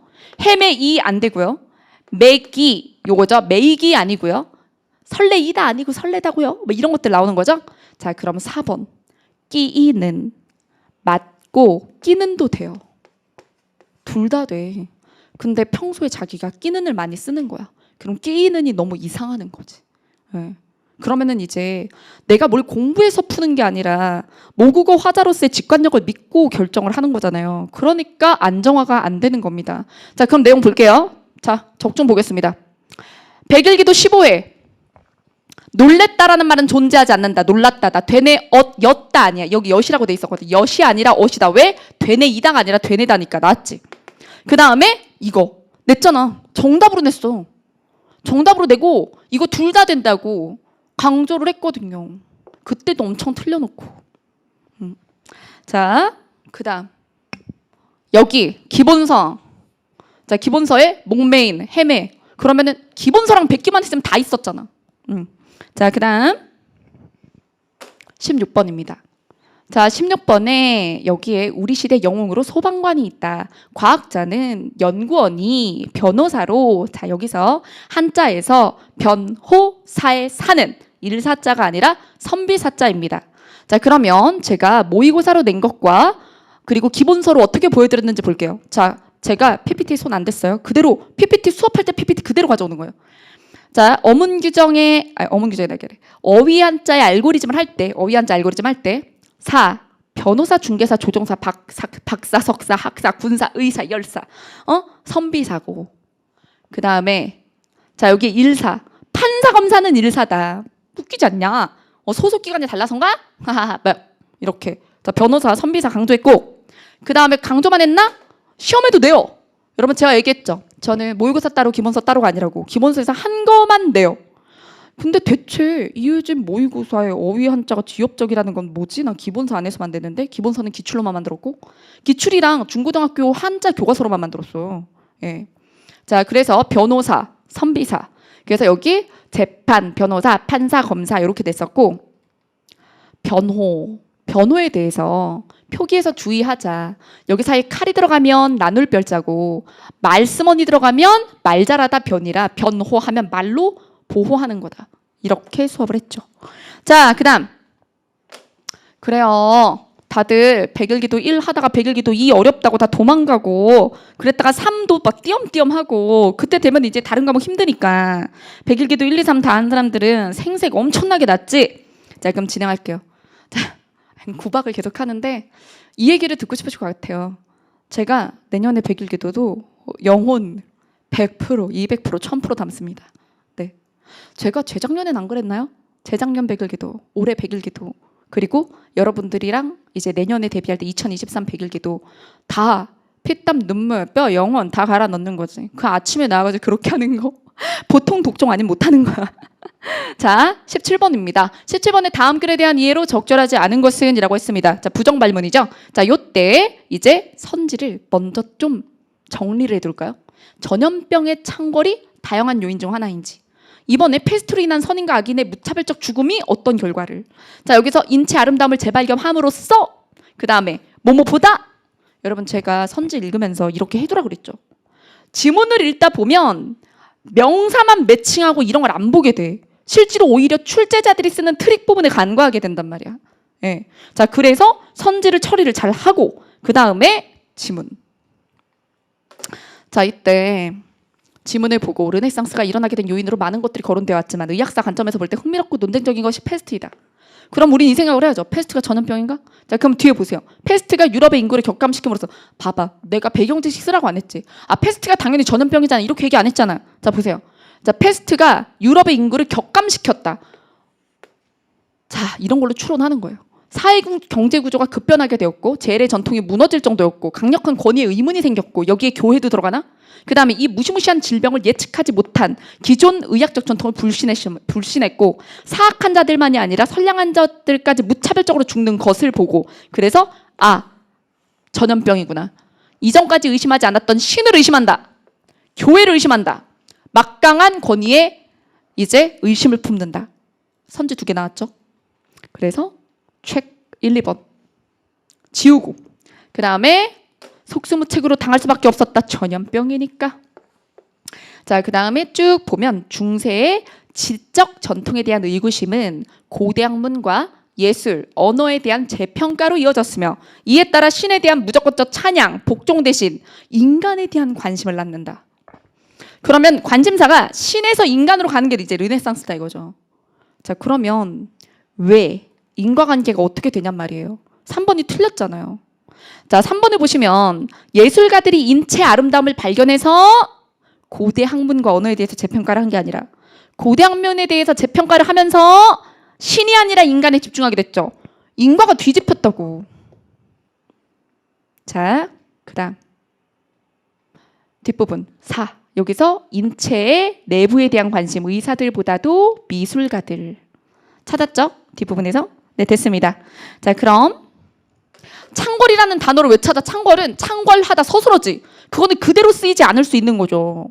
전문 용어는 그대로 쓰일 수 있지만 명사 위주로. 하지만 오히려 전염병은 바뀌었고 창궐이라는 것의 단어 뜻을 알아야 되죠. 창궐은 한자어로 시험에도 나온 적이 있다고. 창궐하다가 뭐예요? 급속히 퍼졌다. 자, 그 다음에 서술어로 변별 키워드 잡지 말고 밑줄 친 부분에 어울리는 한자 성어로 가장 적절한 것은 자, 이걸 틀리는 원인은 둘 중 하나죠. 하나, 이 부분을 잘못 파악해서. 둘, 성어를 몰라서. 근데 여러분 성어 이 정도면 초쉬운 거죠. 도금만 외우지 말아야죠. 그리고 말과 관련된 성어들이고 기본서들에 있는 거죠. 교원 영생 몇 번 됐는지 모르겠어요. 자, 일단 촌철살인이라는 게 이 한자 자체를 끊어서 보세요. 살인, 사람을 죽일 수도 있다. 마디촌, 한마디의 말로 사람을 죽일 수도 있다. 그래서 말이 한마디의 칼과 같아서 사람을 죽일 수도 있다. 그만큼 말이 파워가 세다. 근데 이것을 양쪽으로 사용하는데 말이 그만큼 힘이 세니까 긍정적으로 사용할 수도 있고 부정적으로도 사용할 수 있다는 거예요. 자, 그럼 내용 봅니다. 추사 김정희의 세안도. 여기서 보면 툭툭 던지는 한마디는 예리한 비수가 돼요. 독자의 의식을 헤집는다는 건 그만큼 어때요? 치명적이다. 치명적이야. 자, 그래서 답은 몇 번? 2번입니다.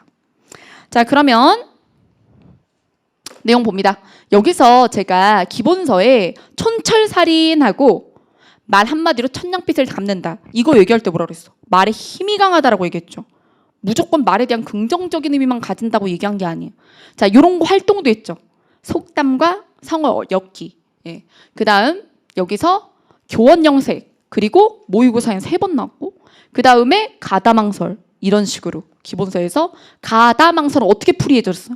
자, 여기서 길거리가 말씀남 거리항 말씀설 담설 말씀언 말씀언 불나게 말을 해 막 이러면서 형이 8명의 동생들을 설득해 막 이렇게 하면서 그렇게 수업하잖아요. 자, 그다음에 19번 20번 남았습니다. 자, 제가 오늘 2시간 한다 그랬죠? 네, 20분 남은 거 맞나요? 저 시계 고장 난 거 아니죠? 나 잘 가고 있는 것 같은데? 2시간이라고 말하고 시작했는데 힘들어하시는 분들이 있네요. 그렇죠? 귀가 막히지. 10분 빨리 끝내줄 수도 있을 것 같고. 자, 볼게요. 여러분 이게 19번, 20번 뭐 해설 오래 할 필요가 없어요. 이거는 결국에 나는 내용 일치까지밖에 못 푸느냐 추론까지 되느냐 이게 판가름이 된 문제라고 볼 수 있어요. 논리학 필요 없고 수식 필요 없습니다. 이런 걸 수식을 써가지고 설명을 한다면 되게 현학적으로 여러분들을 이런 것까지 배워야 문제를 풀 수 있다고 가스라이팅을 하는 거죠.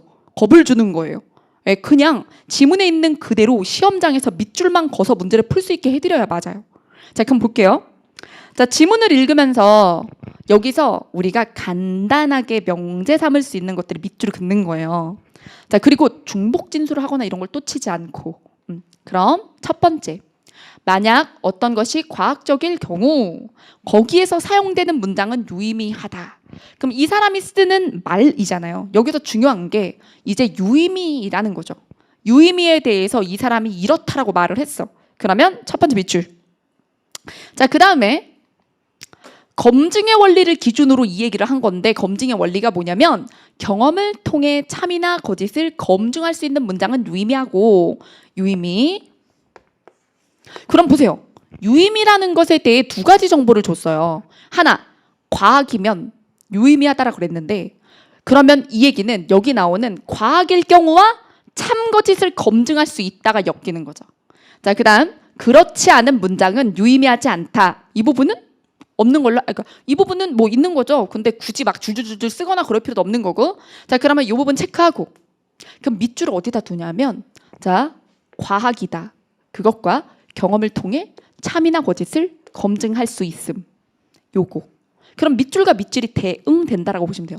자, 그래서 아까 전에 제가 의회에 대한 얘기 나올 때 두 문장을 합쳐서 나온 선지에 대해서 두 개 얘기를 했죠.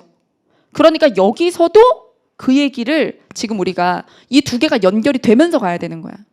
그리고 이런 거에 너무 매몰되지 말고 사실은 예시 같은 것들은 이 부분에 대해서 이해를 더 잘할 수 있게 쉬워지라고 주는 거지 이게 조건이 되는 건 아니거든요. 그럼 내용 보겠습니다. 두 문장 중 경험을 통해 검증할 수 있는 게 뭐냐. 비록 현실적으로 큰 비용이 들긴 하지만 가는 분명히 경험을 통해 진위를 밝힐 수 있다. 즉 우리는 기억의 진위를 확정하기 위해 여기서 출제자가 일부러 좀 단어를 바꿔요. 진위. 진위가 새로 나온 걸까요? 참이나 거짓의 검증, 진위 판정. 예. 그래서 진위라는 말은 한자어로 또 알아야 되는 거죠. 자, 그래서 진위를 확정하기 위해서 무엇을 경험해야 하는지 알고 있다는 것이다. 그럼 분명히 경험을 통해 진위를 밝힐 수 있다는 건 처음 나온 얘기가 아니라 이거예요. 얘랑 같은 말이야. 그러면 난 연결만 하고 밑줄 하나 안 그을게. 인정? 똑같은 말이잖아. 연결만 해놔요. 근데 이게 즉이라고 했죠. 즉. 진위를 확정하기 위해서. 근데 얘는 새 정보야. 처음 나왔다고. 그래서 이건 무엇을 경험해야 하는지 알고 있다라고 본다. 이 말은 쳐야죠. 지금까지 나온 적이 없으니까. 자, 그 다음 이런 점에 근거하여 논리 실증주의자들은 가능 검증할 수 있고 유의미한 문장이라고 판단합니다. 그러면 이런 점에 근거해서 얘는 밝히자면 밝힐 수 있고 우리가 뭘 밝혀야 되는지 아니까 밝힐 수 있다는 거야. 뭘 해야 될지 모르면 불가하다는 거죠. 자, 그 다음 그럼 나는 어떠냐? 우리는 뭘 경험해야 나의 진위를 확정할 수 있냐? 그런 게 없어. 여기서 그런 것이 무엇이야? 무엇을 찾을 수 없다. 무엇을 검증해야 얘 참거짓을 알 수 있는지 그런 게 없다는 거죠. 그래서 나는 검증할 수 없고 과학에서 사용될 수 없는 무의미한 문장이다. 여기서 무의미라는 말이 처음 나오는데 뭐 여기 위에서 유의미하지 않다라는 말이 나왔어요. 유의미하지 않다. 근데 맨 마지막에 무의미다. 무의미. 이 말도 해줬어요. 자, 그럼 여기서 과학에서 검증할 수 없고 과학에서 사용될 수 없는 무의미. 됐어요. 다 쳤어요. 여러분 요거보다 많아도 시끄럽고 요거보다 적어도 문제가 있어요.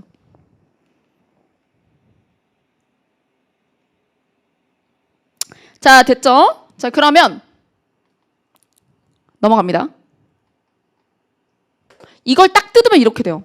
근데 이거는 선지 보시면서 대응시키시라고 지금 보여드리는 거지. 여러분들이 쓰거나 이럴 필요가 전혀 없습니다. 자, 여기서 제가 요거 참거짓 증명이 진위 확정이라고. 진위 판정. 자, 그럼 1번부터 볼게요. 논리 실증주의자들에 따르면 자, 이들의 의견이고 이들이 검증의 원리를 쓰는 거죠. 무의미한 문장을 사용하는 것은 과학이 아니다. 자, 여러분 이거는 사실 1과 4에 그냥 명시적으로 나와 있어요. 맞죠? 그래서 우리가 펜더 찬 것 중에 맨 위랑 맨 아래에 그냥 있다. 네. 자, 그러면 이 문제가 그냥 답이에요. 사실은 19번이 어려운 게 아니야. 맞죠? 펜터치 구간을 잘 잡았으면 그냥 되거든요. 근데 전 그래서 출제진들이 얘를 1번에다가 배치한 이유도요. 굉장한 배려라고 생각을 합니다. 예. 그래서 사실 생각을 되게 단순하게 하고 시간에 쫓겨서 그냥 확 직관적으로 결정을 했으면 맞는 사람들도 있었을 거예요. 자, 그러면 18번을 진짜 알고 맞았는가 가볼까요? 1번만 알았을 수는 있죠. 1번은 쉬우니까요. 그러면 전 이렇게 생각해요. 제7이나 내년에도 이렇게 정답을 요 문제 내면서 요 정도 풀 수 있으려나 하면서 1번에다 준 거거든요. 예, 근데 다음에도 그럴까요? 예. 자, 그럼 1번에 확신을 가지지 못했던 사람들이 2, 3, 4번을 봤을 거라고. 1번은 쉬운데도. 그리고 이런 사람들도 있죠. 이렇게 호락호락 1번에다 정답을 줬다고? 일단 2, 3, 4를 보고 결정해보자. 그러면 2, 3, 4를 봤는데 해결이 안 나는 거야. 그럼 시간이 지체돼. 지문 다시 가. 그러다 멘탈이 나가. 아무거나 찍어. 막 이렇게 되는 거지.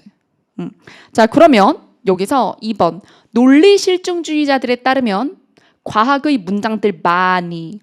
자, 제가 독해 알고리즘에서도 강조했죠. 왜곡의 방식, 부사어나 보조사의 왜곡. 과학의 문장들 많이 유의미할까요? 자, 여러분, 과학에서 유의미한 문장을 쓴다고 해서 과학만이 유의미한 문장을 쓰는지는 알 수 없다. 알 수 없다. 알 수 없다는 가장 적절한 것에 답이 될 수 없다. 자, 이거를 제가 진짜 백일기도 할 때도 그렇고 화제의 모의고사 할 때도 그렇고 추론 문제 나올 때마다 진짜 많이 했거든요. 알 수 없다.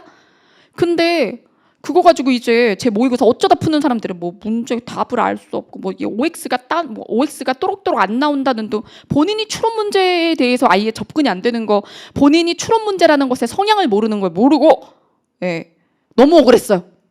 예. 이제 인정들 좀 해. 예. 자, 그래서 여기서 과학이 유의미한 문장을 쓴다고 해서 그럼 과학 바깥에 뭐 예술이나 문화에서 쓰는 것은 다 무의미라고 알 수 있어? 모르지. 알 수 없다지. 근데 이게 어떻게 참선지가 돼? 알 수 없음이 정확하다고. 알 수 없음. 그럼 답안 기준 불가. 그 다음 검증의 원리에 따르면 아직까지 경험되지 않은 것을 언급한 문장은 무의미하다. 자, 검증의 원리가 뭘 기준으로 해요? 경험이 가능한가? 그러면 무엇을 경험해야 하는지를 아느냐라고 했어요. 그래서 진입 판정의 기준은 뭘 경험해야 하는지, 대체 뭘 해야 되는 건지 알려준 거. 이거였잖아요. 예시를 통해서 보여준 게 그거였거든요. 밑에 정리도 해줬고 무엇을 해야 되는지 안다. 근데 그거는 경험의 가능성이지 경험이 이미 됐냐 안 됐냐가 아니에요. 경험 여부가 아니라 경험 가능성 여부이자 그것의 전제인 무엇을 경험해야 되느냐의 무엇이에요. 무엇의 실체 파악. 그래서 이건 기준이 아니에요. 이것은 거짓입니다. 알 수 없다가 아니에요. 알 수 없다가 아니라 거짓. 그 다음 검증의 원리에 따르면 거짓인 문장은 무의미하다. 자, 이거는 독해 알고리즘에서 포퍼지문으로 한 거야. 여기서 참이나 거짓을 검증할 수 있다면 그건 유의미라고 했어요. 참이어야만 유의미가 아니고. 네, 그래서 이건 거짓은 유의미죠. 거짓을 밝혔다는 얘기잖아요. 자, 그럼 답은 1번이고. 자, 유사지문 보겠습니다. 이거는 자, 유사지문이라고 하지 않을게요. 지문이 유사한 게 아니라 답안 코스가 똑같죠. 자, 이게 독해 알고리즘 패턴 2. 패턴 2예요. 패턴 2에 제가 예제로 보여드린 거예요. 그래서 귀납과 연역 논증에 대한 어떤 기초 지식을 주면서 지문을 바탕으로 선지 나오는 게 코스가 굉장히 좋은 그런 문제입니다. 자, 그래서 여기 보면 귀납에 대해서 설명을 하고 여기서 이런 얘기를 하죠. 반증 가능성이 없는 것은 과학적 지식이 될 수 없다. 반증 가능성. 여기서도 뭐라 그러냐면 반증 가능성이라고 했어요. 그럼 가능하기만 하면 과학이야. 거기서 참여해야 되는 게 아니라고. 그 선지가 몇 번이에요. 이거죠. 실패한 지식은 성공적인 지식이다. 자, 이거. 그러면 실패한 지식은 거짓이 입증됐다. 이런 얘기거든요. 그러니까 과학적이라 말할 수 있음. 예, 요 얘기가 3번 선지 빠져나올 때 그렇게 나오는 거죠. 자, 그 다음 18번은 이거는 화제의 모의고사. 자, 여기서 제가 좀 유사 지문을 모고해서 낸 거로 이제 지문 유사성은 이걸로 볼게요. 정답 원리는 아까 도갈에서 봤고. 자, 화제의 모의고사 3주 레벨 2입니다. 18번. 다음 글에 부합하는 것은 여기서 보시면 제가 형이상학적인 철학 이론에 대해서 이렇게 끌어와서 뭘 보여드렸냐면 여기서 믿음은 어떤 상황에서 어떤 행동을 취해야 하는가. 이게 바로 뭐냐면 참이나 거짓을 입증하기 위해서 무엇을 해야 되는가의 지침이 있냐예요. 그게 유의미 조건이잖아요. 이게 유의미 조건에 대한 얘기예요. 밑에 보면 믿음을 확립하면 명확한 판단이 가능하다. 관념의 참거짓을 판단하려면 그게 명확한 판단이 가능해야 한다. 했죠. 자, 그 다음 이거 선지도 봐봐. 선지도 유사해. 제임스는 믿음을 확립함으로써 관념의 참과 거짓을 명확하게 판단할 수 있다고 보았다. 완전 주제의식 똑같죠. 그 다음에 제임스는 참으로 검증된 어떤 관념을 현실에 적용하여 유용한 결과를 얻을 수 있다고 주장하였다. 주제의식. 자, 그 다음. 한풀이 하는 것 같지? 네, 맞아요. 뭐 사실은 국가직 국어가 좀 쉽게 나와서 변별력이 너무 국어의 과목으로서의 기능을 하지 못하고, 그리고 그때 100일기도 한 친구들이 투머치 했다. 나 그거 너무 마음 아팠다. 공부에 투머치가 어딨어? 쉽게 나왔으면 그래도 쉽게 나왔는데 내가 많이 해서 고득점을 했구나 하고 감사해야 되고, 어렵게 나오면 오 다행이다 이렇게 해야지. 공부를 그래야 안전하게 한 해 안에 붙지. 예, 근데 쉽게 나오길 기도하면서 쉽게 공부하면 되겠어요? 예, 그러면 안 되는 거야. 그래서 속상했지만 이렇게 생각했어. 100일기도 뭐 투머치 난도가 높다 이런 얘기를 할 때 내가 뭐라고 속으로 생각, 되게 속상해서 우리 연구원들이 선생님 쉽게 문제 내는 건 정말 쉬운 일인데 우리가 진짜 공들여서 이게 추론 문제도 2개씩 딱 2개씩 배정했어요. 추론 문제 개수 세보세요. 자, 그렇게 해가지고 문제 내는 공정이나 이런 것들도 너무 힘들었고 그랬는데 아 너무 억울해요 막 연구원들이. 그래서 내가 그랬어. 아, 그렇게 욕하는 친구들은 이미 우리 수강생이 아니야. 그래서 모든 사람한테 사랑받을 수는 없어. 합격자들한테만 사랑받으면 돼. 합격할 사람들한테만 사랑받으면 돼. 이렇게 얘기했지. 자, 보죠. 20번. 다음 글에서 추론할 수 있는 것만을 보기에서 모두 고르면 복수 선택형이라고 합니다. 자, 그럼 내용 보죠. 이것도 마찬가지. 여러분 이것도 식 필요 없어요. 누가 이거 식을 가지고 풀어주면 여러분들 겁주는 거야. 자, 그럼 내용 보죠. 컴퓨터에 자유의지가 있을까? 나아가 컴퓨터의 도덕적 의무를 귀속시킬 수 있을까? 여러분 도입부에 이렇게 질문이 있으면 어떻게 하기로 했어요? 대가로. 컴퓨터는 다양한 전기회로로 구성되어 있고 물리법칙, 프로그래머 법칙, 뭐 그리고 하드웨어 속성 등에 따라 필연적으로 특정한 블라블라. 자, 여기서 결국에 이 얘기 왜 나왔어요? 즉 컴퓨터는 결정론적 법칙의 지배를 받는 시스템. 여기서 우리가 알아야 될 건 이제 결정론적 법칙의 지배가 뭐냐 이거지. 아까 유의미 치듯이. 그 다음에 컴퓨터는 밑줄. 그럼 이러한 시스템에 자유의지가 있을까? 오! 새로운 개념어. 그 다음에 뒤에서 이제 자유의지와 결정론적 법칙의 관계를 밝혀야겠죠. 그러면 결정론적 법칙의 지배를 받는 시스템의 중요한 특징은 주어진 조건에 따라 결과가 하나로 고정되어 있다. 결과가 하나로 고정된다. 따라서 항상 하나의 선택지만 있다. 이거 같은 말이라서 다시 안 쳤어요. 그런 뜻에서 결정론적 지배를 받는다는 것과 자유의지를 가진다는 것은 양립할 수 없다. 자, 양립할 수 없다 이 말을 제대로 못 읽는 사람들이 있어. 여러분 양립은 둘 다 서 있을 수. 근데 없다. 둘이 부딪힌다고. 둘이 같이 참일 수 없다고. 예, 양립할 수 없다. 자, 그래서 어떤 선택을 할 때 그것과 다른 선택을 할 수 있다는 것은 자유의지의 필요 조건이기 때문이다. 필요 충분. 자, 그래서 자유의지의 필요 조건. 자유의지. 그러면 이거는 여기서 밝혀진 게 이 결정론적 지배를 받으면 자유의지가 있을 수가 없는 거죠. 예. 자유의지가 있다면 결정론적 지배를 받지 않는 거고. 자, 그럼 여기서 또한 자유의지를 가지지 않는 시스템에 도덕적 의무를 귀속시킬 수 없다. 그럼 여러분 여기서 도덕적 의무의 전제가 뭐예요? 자유의지인 거죠. 자유의지. 그럼 도덕적 의무는 네모. 조금 옆으로 밀어서 할게요. 자, 이렇게. 근데 제가 지금 기호를 쓴 게 아니야. 그냥 이거 의미예요, 의미. 자, 그럼 정리하면 이렇게 돼요. 쓸 필요 없어. 그대로 있어. 지문에 펜터치한 그 위치야. 자, 그럼 볼게요. 1번. 기억. 컴퓨터는 자유의지를 가지지 않으며 자유의지가 없대요. 자, 그리고 도덕적 의무의 귀속 대상일 수도 없다. 도덕적 의무. 자, 그럼 여러분 마지막에 뭐라 그랬어요? 도덕적 의무의 전제가 자유의지라고 했죠. 마지막에 있었어요. 참. 이거는 다 돌파했죠. 자, 그 다음에 디귿도 돌파했더라고. 거의 다 니은 때문에 고민했죠. 어떤 선택을 할 때 그것과 다른 선택을 할 수 없다는 건 답안이 고정돼 있다. 결과가 고정돼 있다는 거죠. 이게 뭐예요? 결정론적 시스템에 영향을 받고 있는 거잖아요. 그것은 자유의지를 가지지 않는다 맞지? 그래서 기억과 디귿은 쉬웠대. 자, 그러면 이 둘 중에 망설였겠죠. 자, 이번에 저 가다방 올렸어요. 한지 몇 분에 올렸죠? 근데 뭐 가다반 다 맞았는데 뭐 얘기 없던데? 안 올리려고 잘 모르는 것 같아서. 자, 볼게요. 그래서 가다만 올리니까 막 물어보더라고요. 이거 니은 왜 들어가냐고. 자, 보죠. 니은. 도덕적 의무를 귀속시킬 수 있는 시스템은 결정론적 법칙의 지배를 받지 않는다. 자, 여러분 여기서 도덕적 의무가 마지막에 나왔잖아요.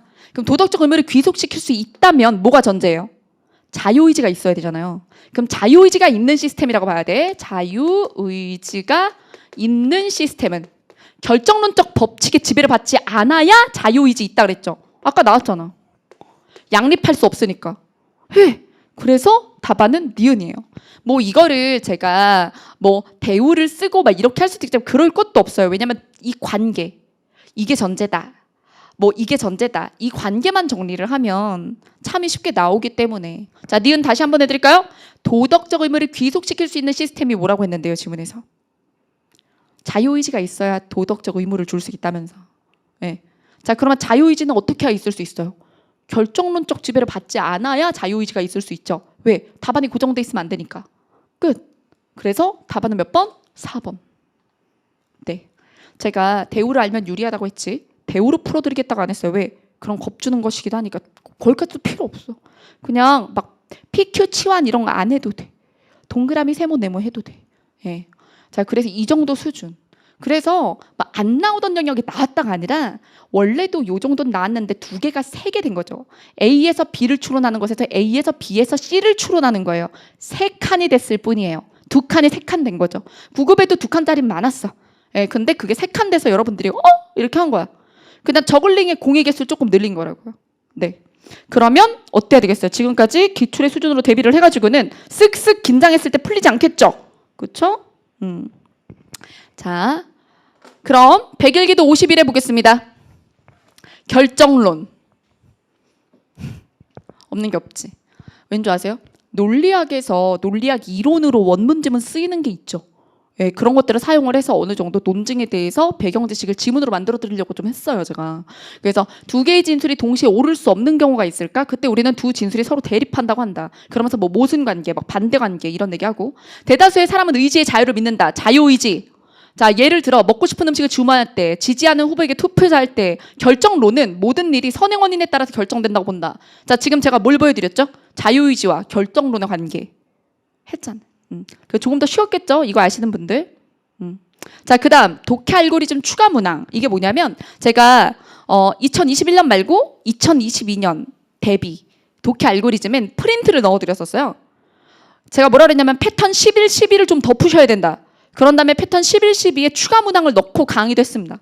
거기에 여기 있죠. 결정론은 모든 것이 인과관계에 의해 결정되기 때문에 인간의 자유의지는 없다는 결론이 나온다. 적중 아니야? 그죠? 지문 적중 완전 적중 아니야? 그쵸? 또 어떻게 반말하겠어요. 여러분 이 정도면 적중이죠? 자, 1번부터 20번까지 쭉 왔어요. 네. 자유의지를 인정하려면 결정론이 틀렸다고 주장하는 이론도 있고 아닌 것도 있고 하면서 이런 이론. 자유의지와 결정론. 자, 여기까지 딱 2시간입니다. 네, 지금 딱 4시네요. 채팅창을 못 읽어서 너무나 아쉬운데 제가 쉬는 시간에 쭉 읽도록 할게요. 여러분 1부 끝났습니다. 지금 이 특강은 딱 5시에 끝날 건데요. 5시까지 우리가 10분 쉬고 50분 동안 2023년 이유진이 당신의 아군입니까? 적장입니까? 제가 50분 동안 이 시장과 여러분들에게 가고 있는 잘못된 시그널 이런 것들에 대해서 진짜 돌팔매를 맞을 각오를 하고 모드까기 인형이 되어서 솔직하게 이야기해 보도록 하겠습니다. 네, 그러면 10분 동안 저도 채팅창 좀 읽을게요. 10분 화장실 다녀오세요.